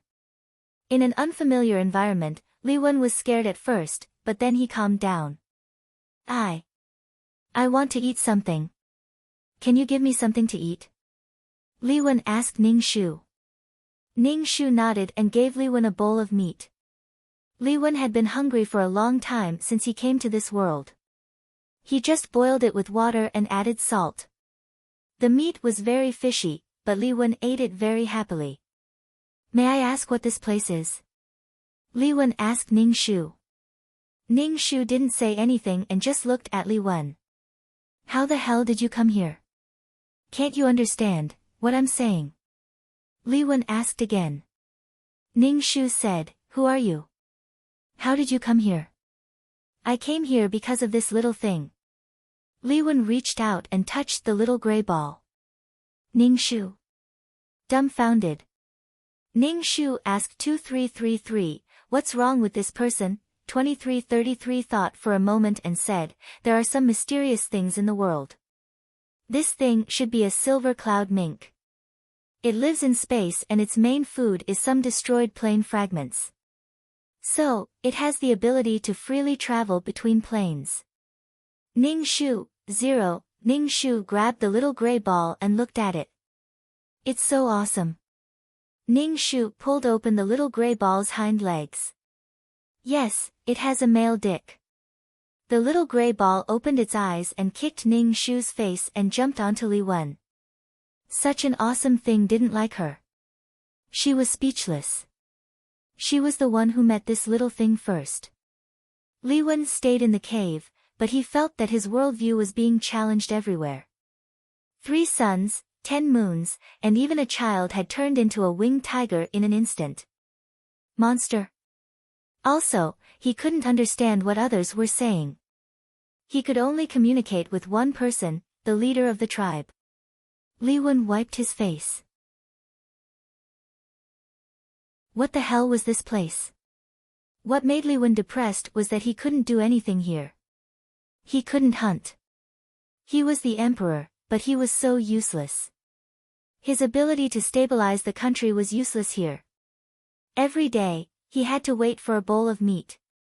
This made Li Wen feel very ashamed.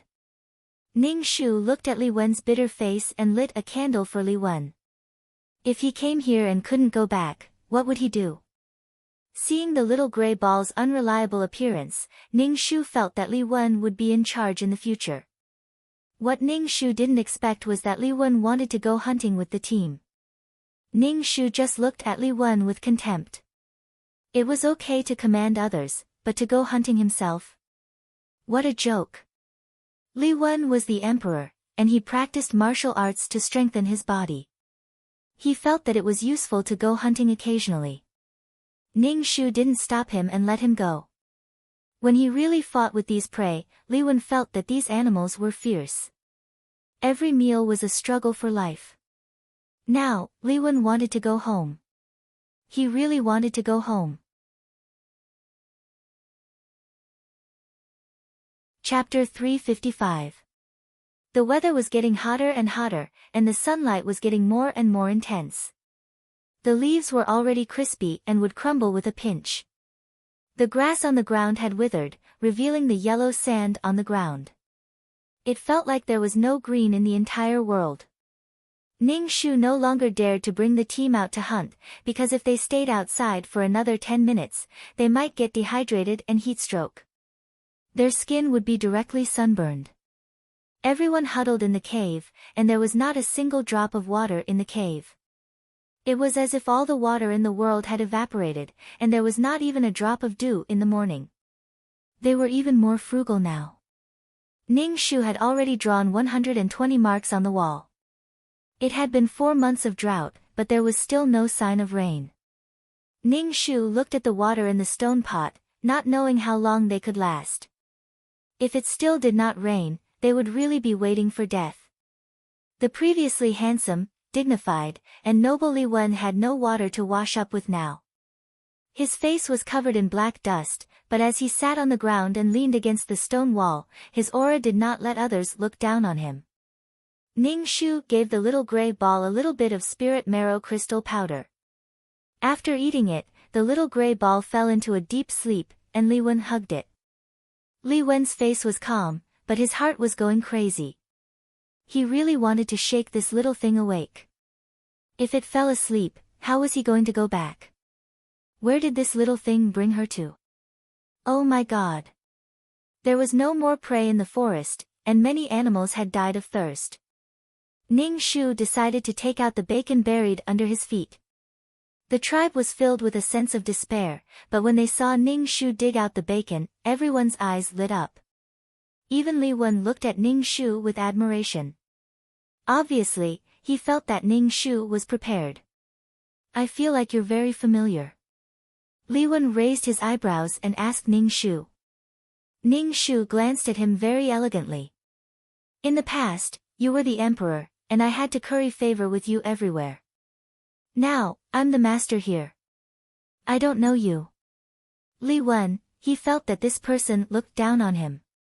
Because the temperature was too high, female orcs with weak physiques kept dying in the tribe, but the ones who survived were the ones with better physiques. What made Ning Shu satisfied was that the female beastman didn't die, and the male beastman also didn't die under Ning Shu's protection. After this difficult time, the entire tribe would be able to continue. Li Wen saw Ning Shu looking at the corpses of his clansmen indifferently and asked, "Aren't you sad? Are they your clansmen?"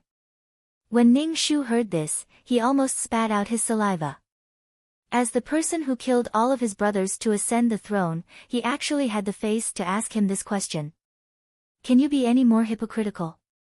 Ning Shu didn't say anything. There were already 150 marks on the wall. It had already been 5 months.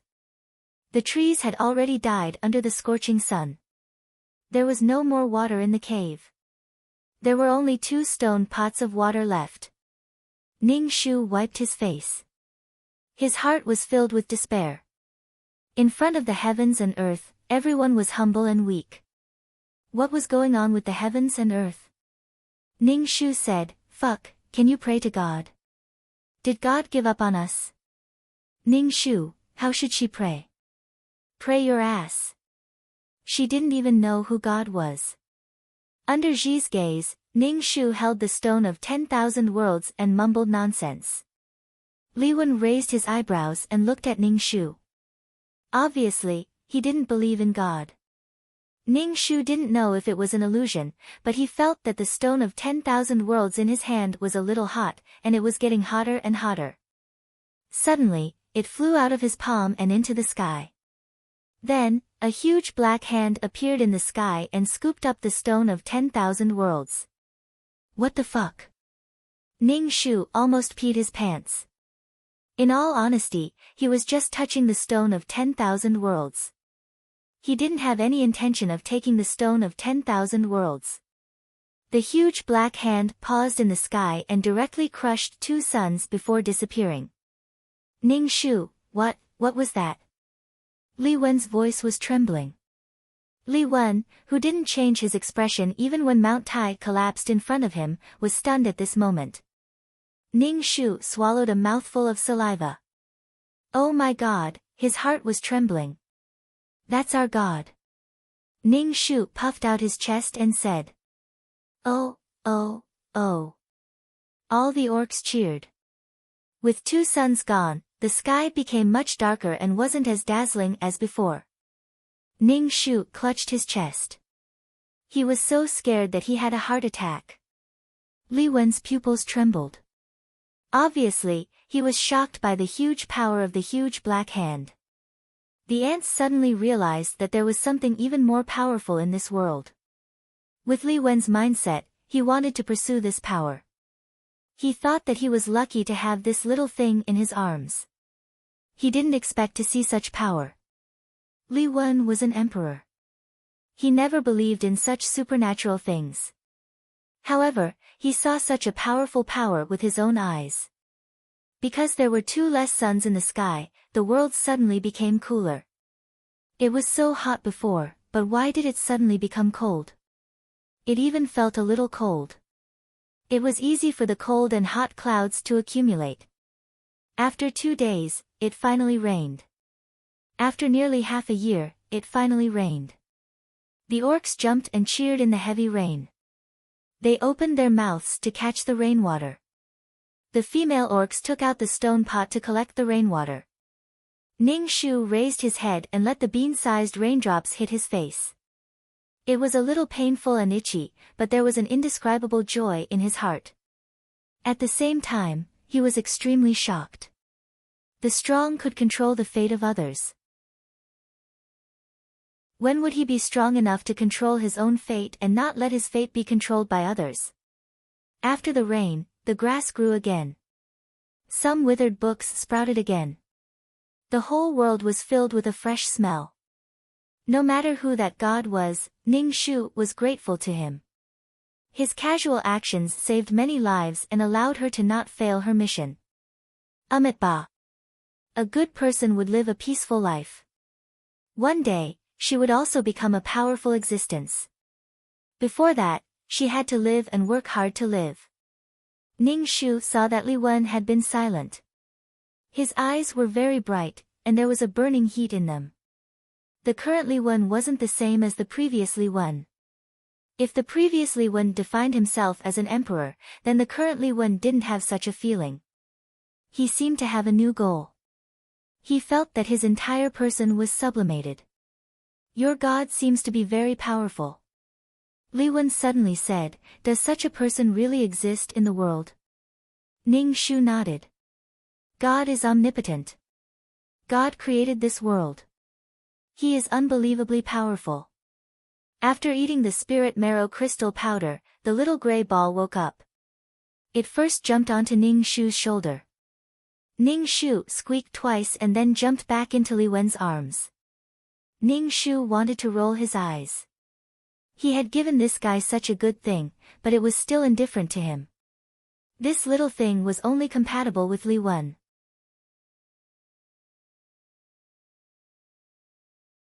Chapter 356. Li Wen was about to leave. The day after the little gray ball woke up, she prepared to leave. Ning Shu really wanted to ask, can you return to the Great Yong Imperial Palace? Could it be that the little gray ball could pinpoint the location of Transmigration? Li Wen suddenly said to Ning Shu, the place I grew up in is completely different from here. This is for you. Li Wen pulled Ning Shu and placed a jade pendant with an azure dragon on it in Ning Shu's hand. Thank you for saving me. Ning Shu looked at the jade pendant and grinned. No need. You keep this kind of thing. It seems that this thing can't be eaten or drunk. I don't want it. Li Wen smiled indifferently. That's true. I didn't think it through. Perhaps I will come and see you in the future. Ning Shu only nodded and didn't say anything. Meeting her this time was already considered lucky. Ning Shu didn't think that they would meet again in the future. Li Wen hugged the little gray ball. The little gray ball squeaked twice to Ning Shu, and then its fur quickly turned silver white. Its entire body was enveloped in an extremely complex halo. This halo enveloped Li Wen. Soon after, Li Wen's body disappeared into thin air. Ning Shu exhaled. Looking at the lush green forest, he felt great. It was good to be alive. Only by being alive could one feel the beauty of life. Even if life was difficult, one could feel the beauty of life. Ning Shu traveled through countless plains in order to survive and extend her life. She met many people in her life. The entire tribe was in order. There was no need for Ning Shu to command. Everyone knew what to do. Everything was developing in a good direction. She could be considered to have fulfilled the original owner's wish. Although some female beast men died for various reasons, those who survived were braver and stronger. Ning Shu stretched. Suddenly, he wanted to go and see Qian Jia and their partners. In fact, Ning Shu wanted to know how the winged tigers who abandoned their females were doing. It was nothing more than wanting to see them regret. However, he had already stayed in this world for a long time, and it would not be long before he left this world. Ning Shu called Ji over and asked, if the male orcs come back to us, will we still go back with them? Ji shook his head. It's been so long. The male orcs must think that we're all dead and won't come back for us. Ning Shu nodded. She laid down on the dried grass and prepared to take a nap. Ever since the earthquake, her nerves had been tense. Ji covered Ning Shu with a piece of animal skin. She stared at Ning Shu, whose eyes were closed, and said, even if they come back to us now, we won't go with them. We're no longer the same females as before. Ning Shu didn't open his eyes, but the corners of his mouth curled up slightly. Love oneself, then love others. 2333, do you know anything about Qian Jia? Ning Shu asked in his mind. 2333 replied, just like in the storyline, Qian Jia built her own kingdom and became the queen. Ning Shu was speechless. Fuck, how did you build a palace? I can't even drill wood to start a fire. How did you build such a big city? This is already beyond the horizon. And then? Ning Shu curled his lips and asked. 2333 said, although Qian Jia has established laws, it's useless. The orcs live in the forest and don't like this kind of life. Also, the crops can't satisfy the orcs at all, and there are no beasts on the plains, so there's no way to hunt. This rough city is very chaotic. Ning Shu was speechless. So, if he took a big step, he would get in trouble. The orcs living on the plains also had to face the threat from the sky. There were no trees on the plains, and the giant birds in the sky listed the orcs on their menu. More importantly, there were fewer and fewer female beast men. Many tribes were crowded here. Food was in high demand, and female beast men were also in high demand. Food in exchange for females, females in exchange for food. It was a mess. Moreover, Qian Jia, who lost her child, got pregnant again. However, because of the previous miscarriage, she was frozen in the snow for a while, so her body was not very good. Coupled with the earthquake and migration, she was very tired and weak. It wasn't easy to give birth to a child. It was indeed a weak one, and it died not long after. Qianjia had many partners. Perhaps these partners wanted Qianjia to forget the pain of losing her child out of kindness. They wanted Qianjia to get pregnant, but Qianjia's body was not well, and she got pregnant again. The harm to her was a kind of harm. In the primitive society, there was no such thing as a confinement period. Qianjia got pregnant again within 2 months of the miscarriage. Qianjia was still a university student before, so she didn't know this at all. She didn't even know that she was ruining her own body.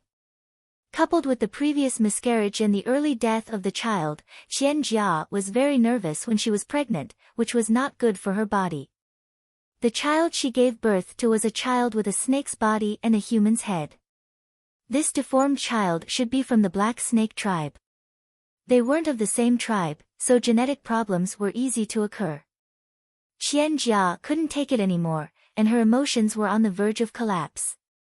She felt that this was a punishment from the heavens for her, and all of this punishment was on her child. Even her mental state was a little abnormal. Although many died young, there were still children who survived. Qianjia now felt like a mother bee. Everyone hoped that Qianjia would give birth to more females, because there were fewer and fewer females now. The extinction of the tribe was right in front of them. Moreover, females were weak. Without the strong strength of males, they couldn't bear the power of male beast men. Besides, it was impossible for a female beast man to only have one male beast man. Qianjia opened the door to a new world for the female beast men. In short, everyone fell into a kind of anxious and indulgent atmosphere. If they didn't make any changes, the extinction of the tribe might really happen. Ning Shu, knowing that you're not living well, I'm much happier in my heart. The beast men were dazzled by the things that Qianjia brought, and even gave up their own principles of survival. If a tribe without principles died, then so be it. They deserved it. Ding, quest completed. Leaving the quest world. 2333's voice sounded, and then Ning Shu's head buzzed. When he opened his eyes, he was already in the system space. Ning Shu looked at the sofa, the carpet, the bookcase, and the big bed. After staying in a primitive society for so long, seeing these things again, he felt like he was in heaven. Ning Shu ignored it and threw himself on the soft bed. It couldn't be more comfortable. The quilt was still fragrant, and there was no smell of dampness. There were no insects on it. Lying on the bed, Ning Shu fell asleep. When he woke up, he felt refreshed and began to meditate. After his soul was filled, Ning Shu asked 2333, System, do you know who the god of that world is? Are you kidding? How would I know? 2333 sneered, how would I know about such an existence? Fortunately, he didn't kill us. Ning Shu, it sounded so sad, and he still had to thank the god for not killing him. Chapter 357. Ning Shu didn't want to think about God anymore. She quickly threw it to the back of her mind. That kind of person was just out of reach. It was useless to think about it. Let's take a look at this time's points. Ning Shu's status panel appeared in front of him. Number, 23333 Name, Ning Shu, Beginner Quest Taker, Age, 27 Experience, 100,000 70,000 Soul, 200 HP, 60 Wisdom, 85 Charm, 3 Luck, 34 Spirit, 120 Strength, 30 Faith, 1 Aptitude, 26 Merit, 15-20 Skills, 5th Ring Spear Technique, Trash Fighting Technique, Peerless Martial Arts Rookie. Honorary Title, Goddess of War, Selfless Ancestor Aura, Mother of the World, Queen's Blessing, Model Worker, Qinshi's Blessing, Leader Aura, Grass's Blessing, Grass's Wish. 1. I don't want to die. 2. I want to save the female beast men who were also abandoned. Quest completion, 100. Obtained 25 attribute points. Ning Shu looked at the rich rewards and felt relieved. This time, he obtained 70,000 experience, 20 merit points, the title of Selfless Ancestor, the Leader Aura, and 25 attribute points. Selfless ancestor. This group of beast men thought of her as their ancestor and worshipped her in the future. Why did she feel guilty? She wasn't selfless at all. She just wanted to complete the quest. What's with the faith? Ning Shu asked 2333. When creatures believe in you, it will produce faith. 2333 replied. Looking at the lonely bit of faith power, Ning Shu couldn't help but wonder who had contributed it. Primitive people were honest. They gave her so many things. Her hardships in primitive society were not in vain. She had to take care of a large group of female beast men, take care of small beast men, and worry about the future development of the tribe. She believed that when she returned, she would see a lively tribe. However, this time, Ning Shu once again saw the importance of strength. Without strength, she couldn't hunt, she couldn't store so much bacon, she couldn't defend against wild beasts when the earthquake came, and she couldn't hunt after that. Yes, things that can be resolved with force should be resolved with force first. Things that cannot be resolved with force should be resolved with wisdom. In short, martial strength was very important. Ning Shu generously added 15 points of her attribute points to martial strength, life points, and luck points. Serial number, 23333 Name, Ning Shu, Beginner Mission Taker, Age, 27 EXP, 100,000 70,000 Soul Value, 200 HP, 605 Wisdom, 85 Charm, 3 Luck, 345 Spiritual Power, 120 Combat Power, 3,015 Faith, 1 Aptitude, 26 Merit, 35 Skills, 5th Ring Spear Technique, Trash Fighting Technique, Peerless Martial Arts Novice. Honorary Title, Goddess of War, Selfless Ancestor Aura, Mother of the World, Queen's Blessing, Model Worker, Qinshi's Blessing, Leader Aura, Grass Blessing. After allocating the attribute points, Ning Shu opened the exchange shop and exchanged for fasting pills, water, and some basic medicine. She also exchanged for some antidote pills. These were all necessities for survival. Even if they were not needed in the mission, Ning Shu had to prepare them in advance. After the exchange, Ning Shu casually browsed the shop and saw that there were some things that could only be exchanged with faith, which cost tens of thousands of faith. Ning Shu saw that she had 1 point of faith power and silently closed the exchange store. This store was constantly reminding her that she was a poor person. Ning Shu was not in a hurry to enter the mission. Instead, she took out a book from the bookshelf and sat on the sofa to read. Of course, with Ning Shu's IQ, she could not read anything profound. It was not bad to read something that could increase her wisdom. Instead of reading these useless books, you might as well add your attribute points to your wisdom. 2333 could not help but say. Ning Shu suddenly said, "Oh, I forgot. Next time, I'll add 1 point to my wisdom." Can something like wisdom really be added? Why do you believe that force points can be added up but not wisdom points?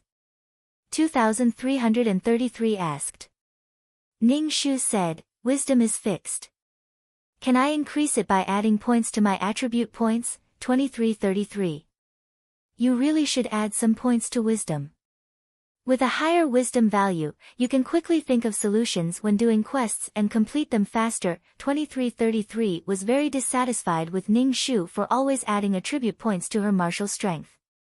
Did she only see the benefits of martial strength and did not see the other benefits?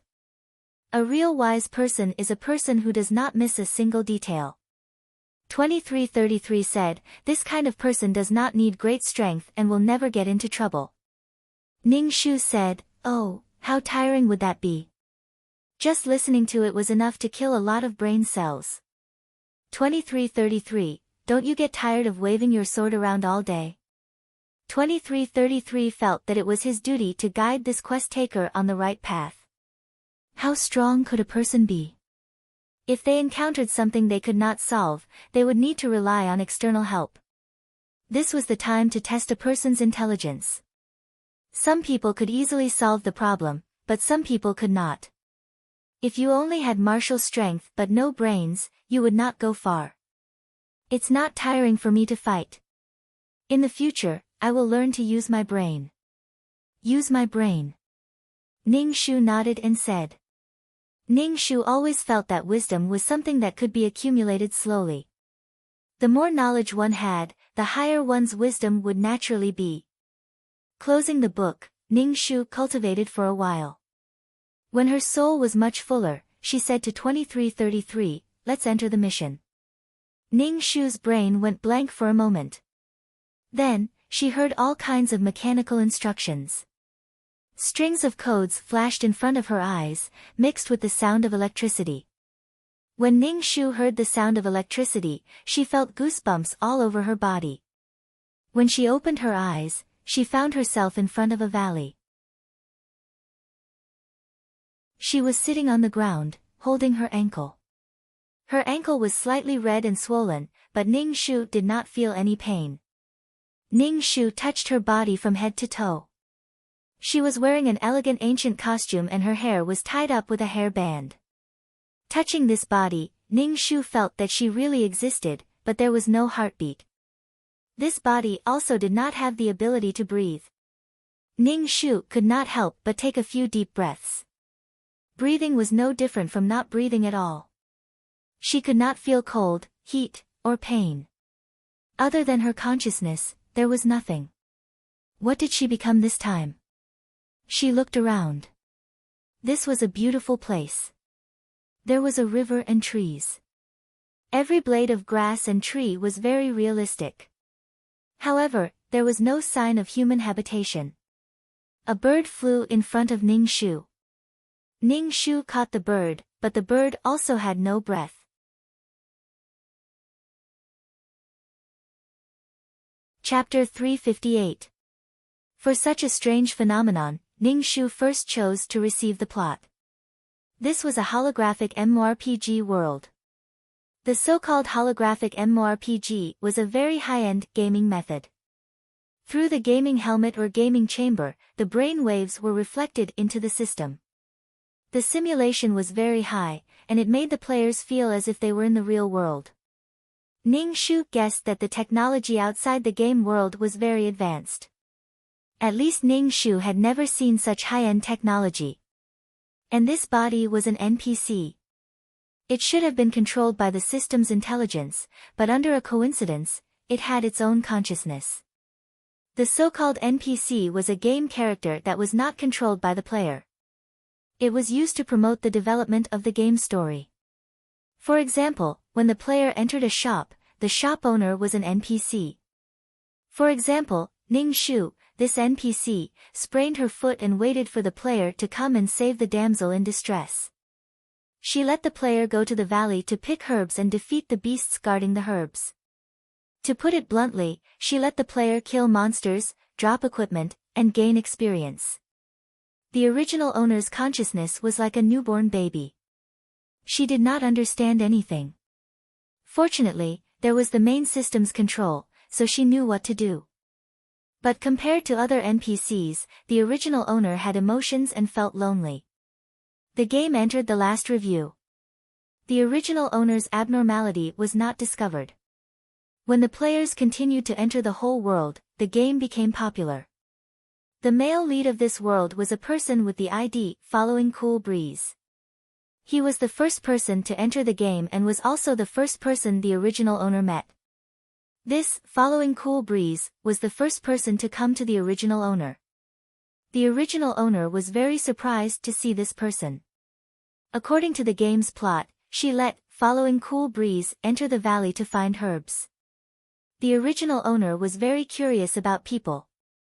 In order to be able to talk more with this person, she told Following Cool Breeze in detail what the herbs looked like, what the boss's weakness was, how its defense was, and so on. Following Cool Breeze remembered these, defeated the boss, got the herbs, and healed the original owner's foot. When Following Cool Breeze was about to leave, the original owner was very reluctant. She wanted Following Cool Breeze to come and play with her in the future.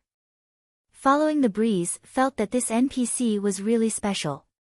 Out of a desire to verify, every time Following the Breeze wanted to farm monsters, he would look for the original owner.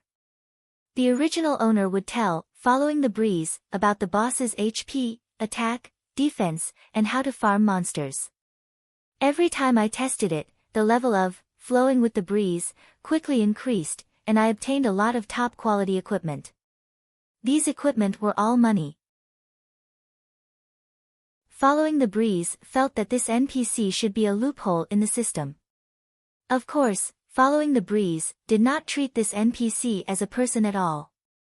He just wanted to use this loophole in the system to clear more instance dungeons and get more equipment. Under the guidance of the original owner, following the breeze had played many hidden dungeons. These dungeons were not easy to be discovered by players, but, following the breeze, had obtained great benefits from these dungeons. Sui Qingfeng kept the top-tier equipment for himself and sold the equipment that he did not need. This allowed Sui Qingfeng to gain a lot of wealth. Blown by the Wind also gradually became a godly player and established a guild. In the entire server, he stood at the top of the pyramid. Blown by the Breeze knew that some of his things were obtained by relying on the original owner, this NPC. He also felt that this NPC was a little clingy, so he just coaxed her and asked the original owner not to tell these things to others. Of course, the original owner nodded and agreed. She developed a kind of dependence on Blown by the Breeze. Perhaps it was also mixed with love.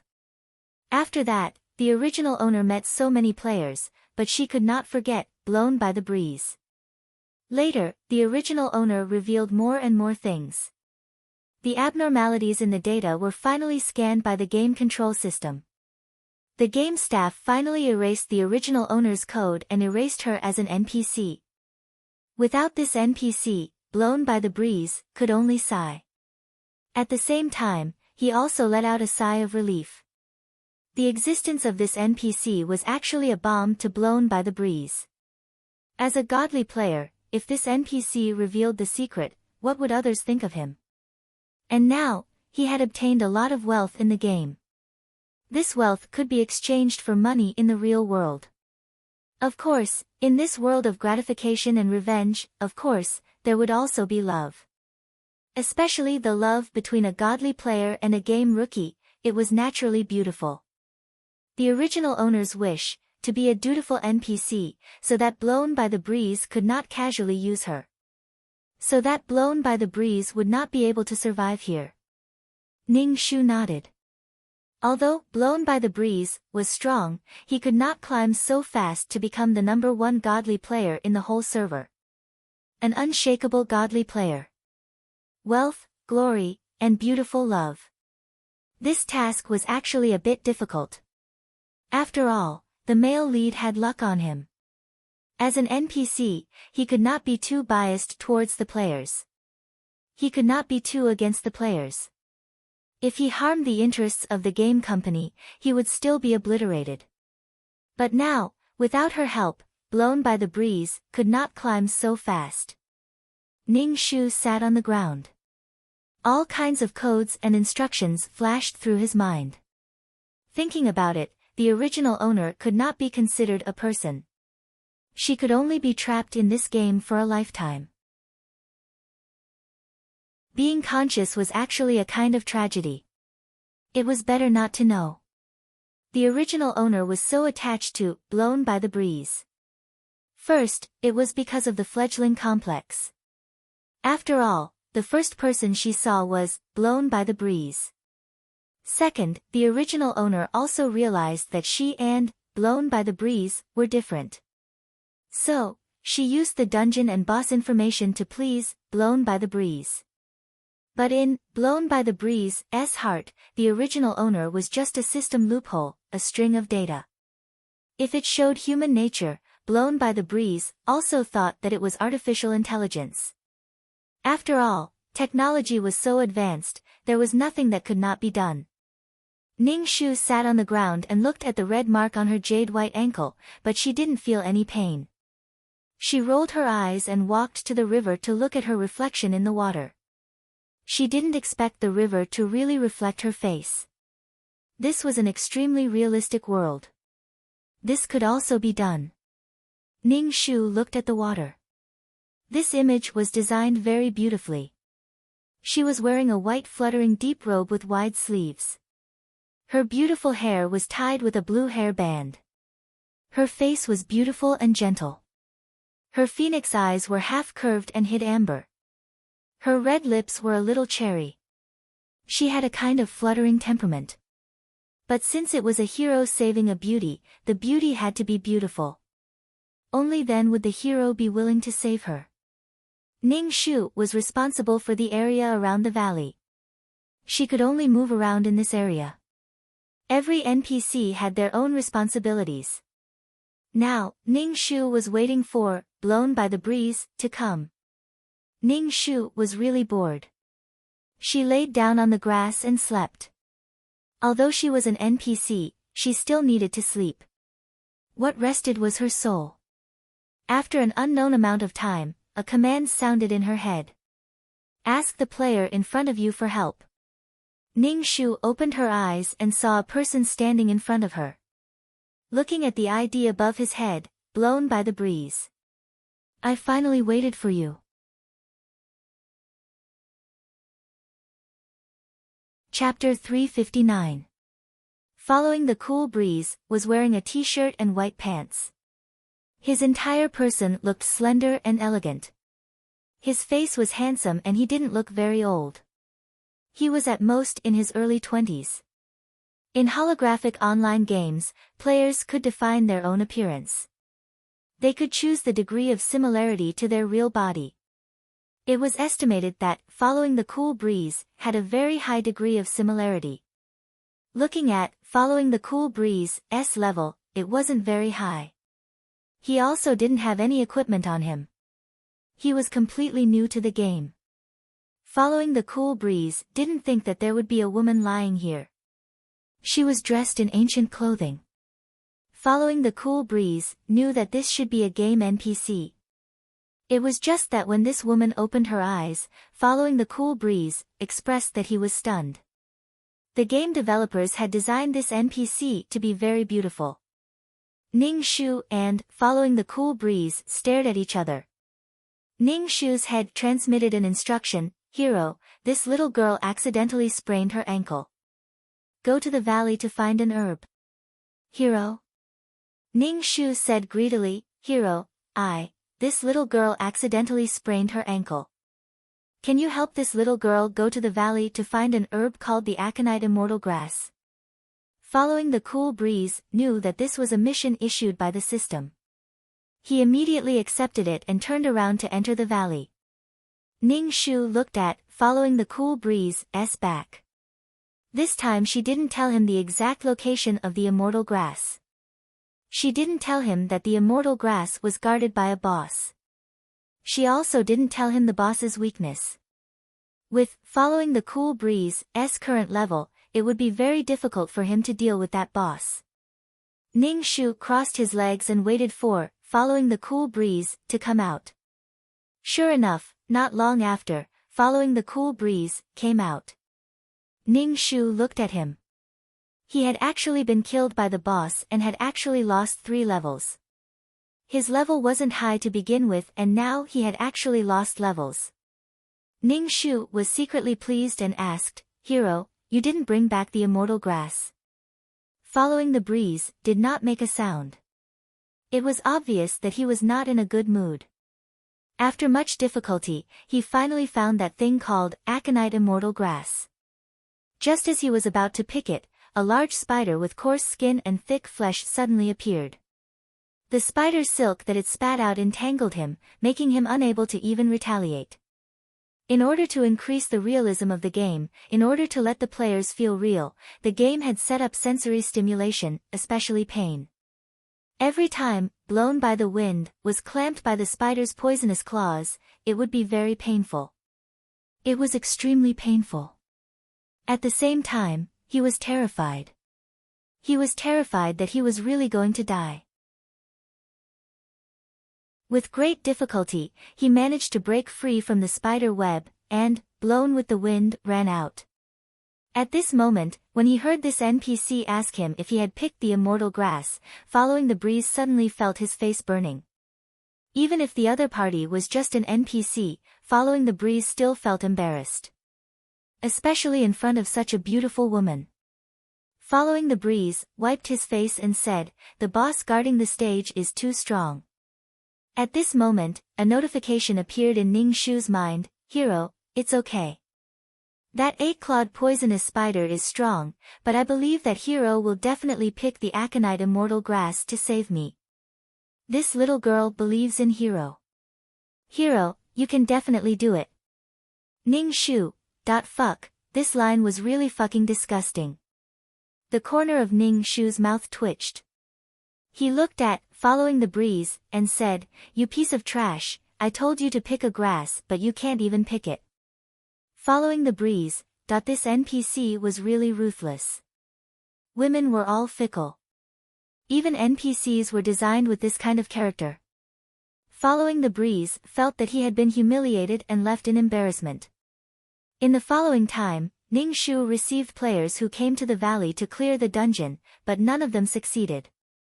The game had just been released not long ago, so the players' levels were generally not high. Furthermore, they did not have any skilled skills and did not have any good equipment. Moreover, this was considered an intermediate dungeon. That spider's battle strength was very strong, and the most important thing was that this spider had laid nest after nest of small spiders. When he was in danger, it would release an endless amount of small spiders. Ning Shu lived leisurely every day.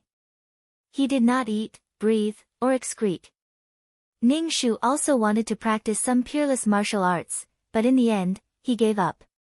This body was just a string of data, so he could not practice any peerless martial arts. This was the first time that he was so leisurely doing a quest. Ning Shu strolled around his surroundings and even found the immortal grass. Of course, he also saw the big spider. This big spider was very big as 2 desks. Its whole body was covered in black hair, and its swollen abdomen was full of spider silk. Its pair of pincers was also quite scary. The big spider did not see Ning Shu because it did not receive any instructions to attack. Even if Ning Shu picked the immortal grass, the big spider would not pay attention to Ning Shu. Ning Shu did not know how to pick this thing, so it was useless to her. She would not do anything that exceeded her limits. There were always players who came to this dungeon.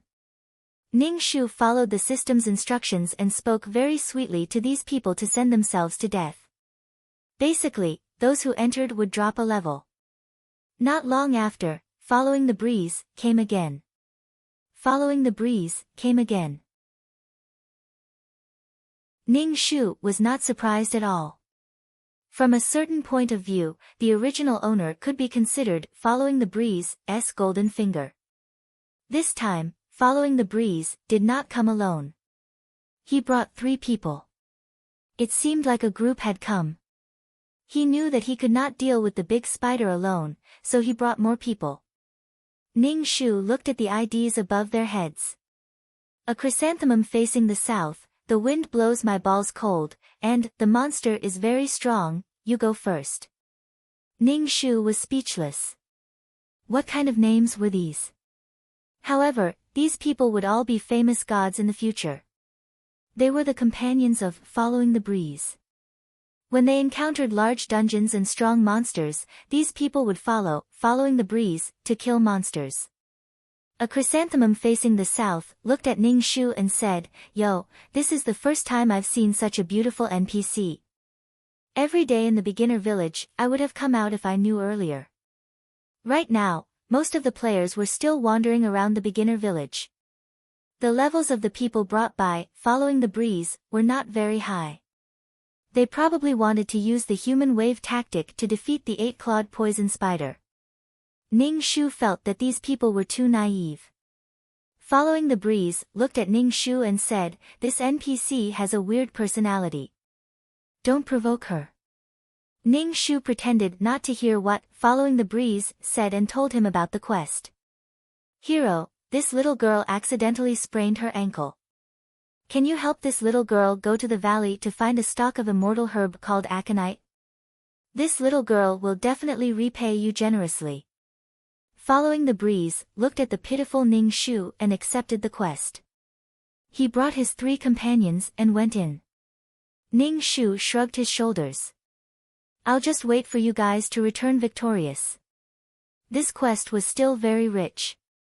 Not only would there be immortal herbs, there would also be equipment dropped by the big spider. She would also give some benefits.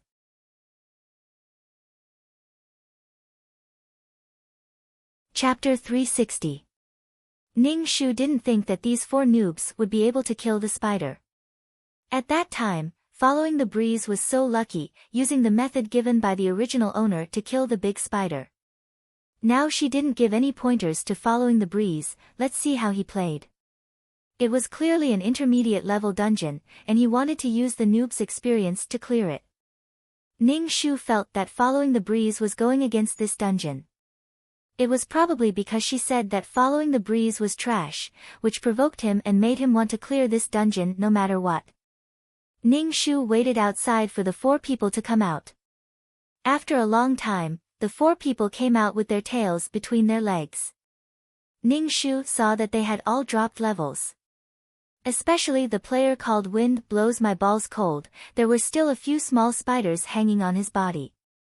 The small spiders were tightly attached to his body, and he couldn't shake them off. In the end, it was the mage called a Chrysanthemum Blossom South who released an icicle that killed the small spiders. After killing the small spiders, a Chrysanthemum Blossom South, this burly man, received a pitiful amount of experience and a few gold coins. He. Ning Shu covered her mouth and laughed, asking, Hero didn't bring back the immortal grass. The 4 people, they didn't complete the quest. Why was she laughing? This NPC was crazy. Following the breeze let out a breath and said, the boss is too strong. Ning Shu didn't scold following the breeze as trash anymore. After all, there were so many people watching. Ning Shu said with a face full of sympathy, Hero, it's okay.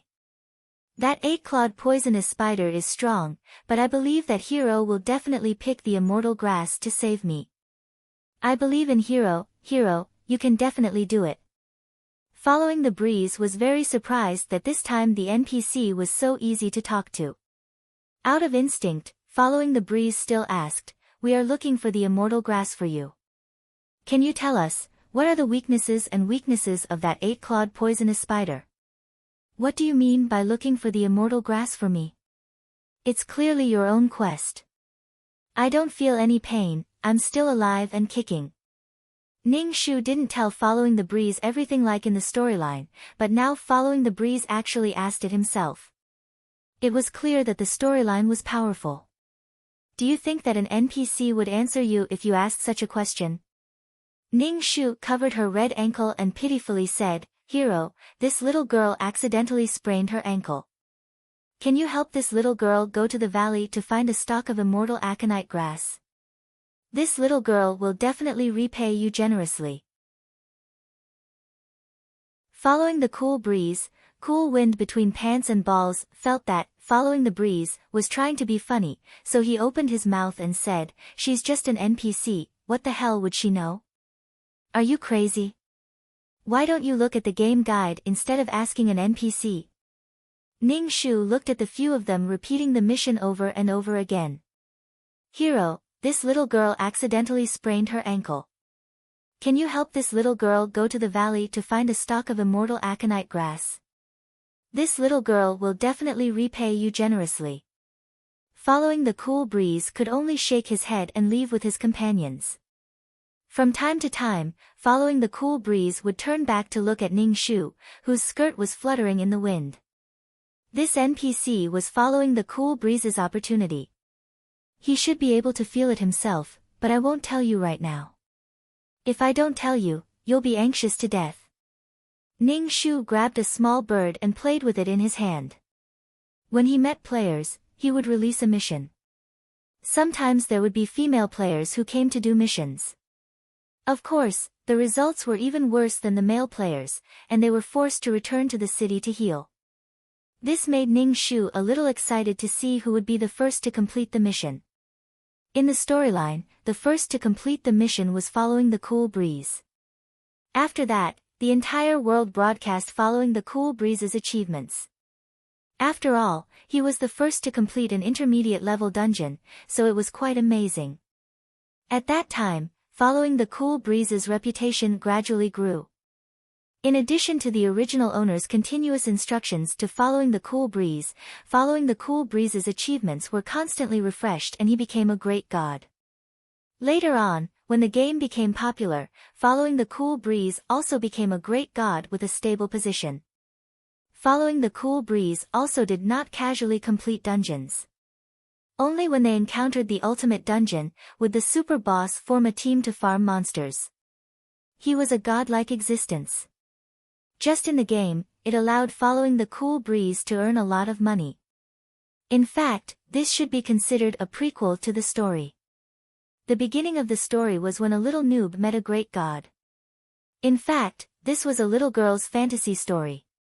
But the original owner did not know that after she was killed, following the Cool Breeze fell in love with a female priest player. However, Ningshu also had her own things to do. That was, she liked coding. In her mind, there were constantly all kinds of data and codes flashing by. Ningshu did not know if the original owner could see it. Ningshu took a wooden stick and drew on the ground, writing out the codes in her mind. Then, she asked 2333 to teach her what these were. If she learned these codes, she might be able to become a computer expert. If she was a hacker, it would be even better. She could hack into anyone's computer if she wanted to. The system lord was much more complicated than the game's programming. It looked down on this kind of programming that was full of loopholes. However, when Ningshu asked, it still explained it to Ningshu. Ningshu learned these things. Although it was difficult to understand, she learned it every day. She understood that any kind of programming had loopholes. It was just that these loopholes could be big or small. Generally, it was not easy to find them. Ningshu learned more and more enthusiastically. If she mastered this, she might be able to walk through the game without being killed. With something to focus on, Ningshu did not pay much attention to following the Cool Breeze. Instead, she focused more on coding. Every time she saw flowers and grass, Ningshu felt that they were all codes. Strings of codes. Following the Cool Breeze came to accept the quest again. This time, he came alone. However, this time, his level had increased and he had some equipment on him. He looked completely different from his previous poor appearance. It was clear that he felt that he had the strength to kill the big spider. Following the Cool Breeze walked in front of Ningshu. Before Ningshu could call out for a hero, I limped and directly said, "I want to accept this quest." Ningshu almost could not help but roll his eyes. He repeated the same lines again before letting following the Cool Breeze accept the quest. Under Ningshu's gaze, following the Cool Breeze walked into the valley with his head held high. This time, Ningshu secretly followed him. Following the Cool Breeze had already started fighting with the 8-clawed poison spider. This time, following the Cool Breeze was much stronger than before. The dazzling sword in his hand had an extremely strong attack power, leaving scars on the 8-clawed poison spider's body. There was also a corrosive effect. Ningshu furrowed his brows. Was he really going to let following the Cool Breeze kill this guy? If he really did, then following the Cool Breeze would be the first person to conquer this dungeon. How could that be? You're tuning into the Blissful Bookshelf YouTube channel. We're so grateful for your support and don't forget to subscribe to join us on this incredible journey through captivating stories.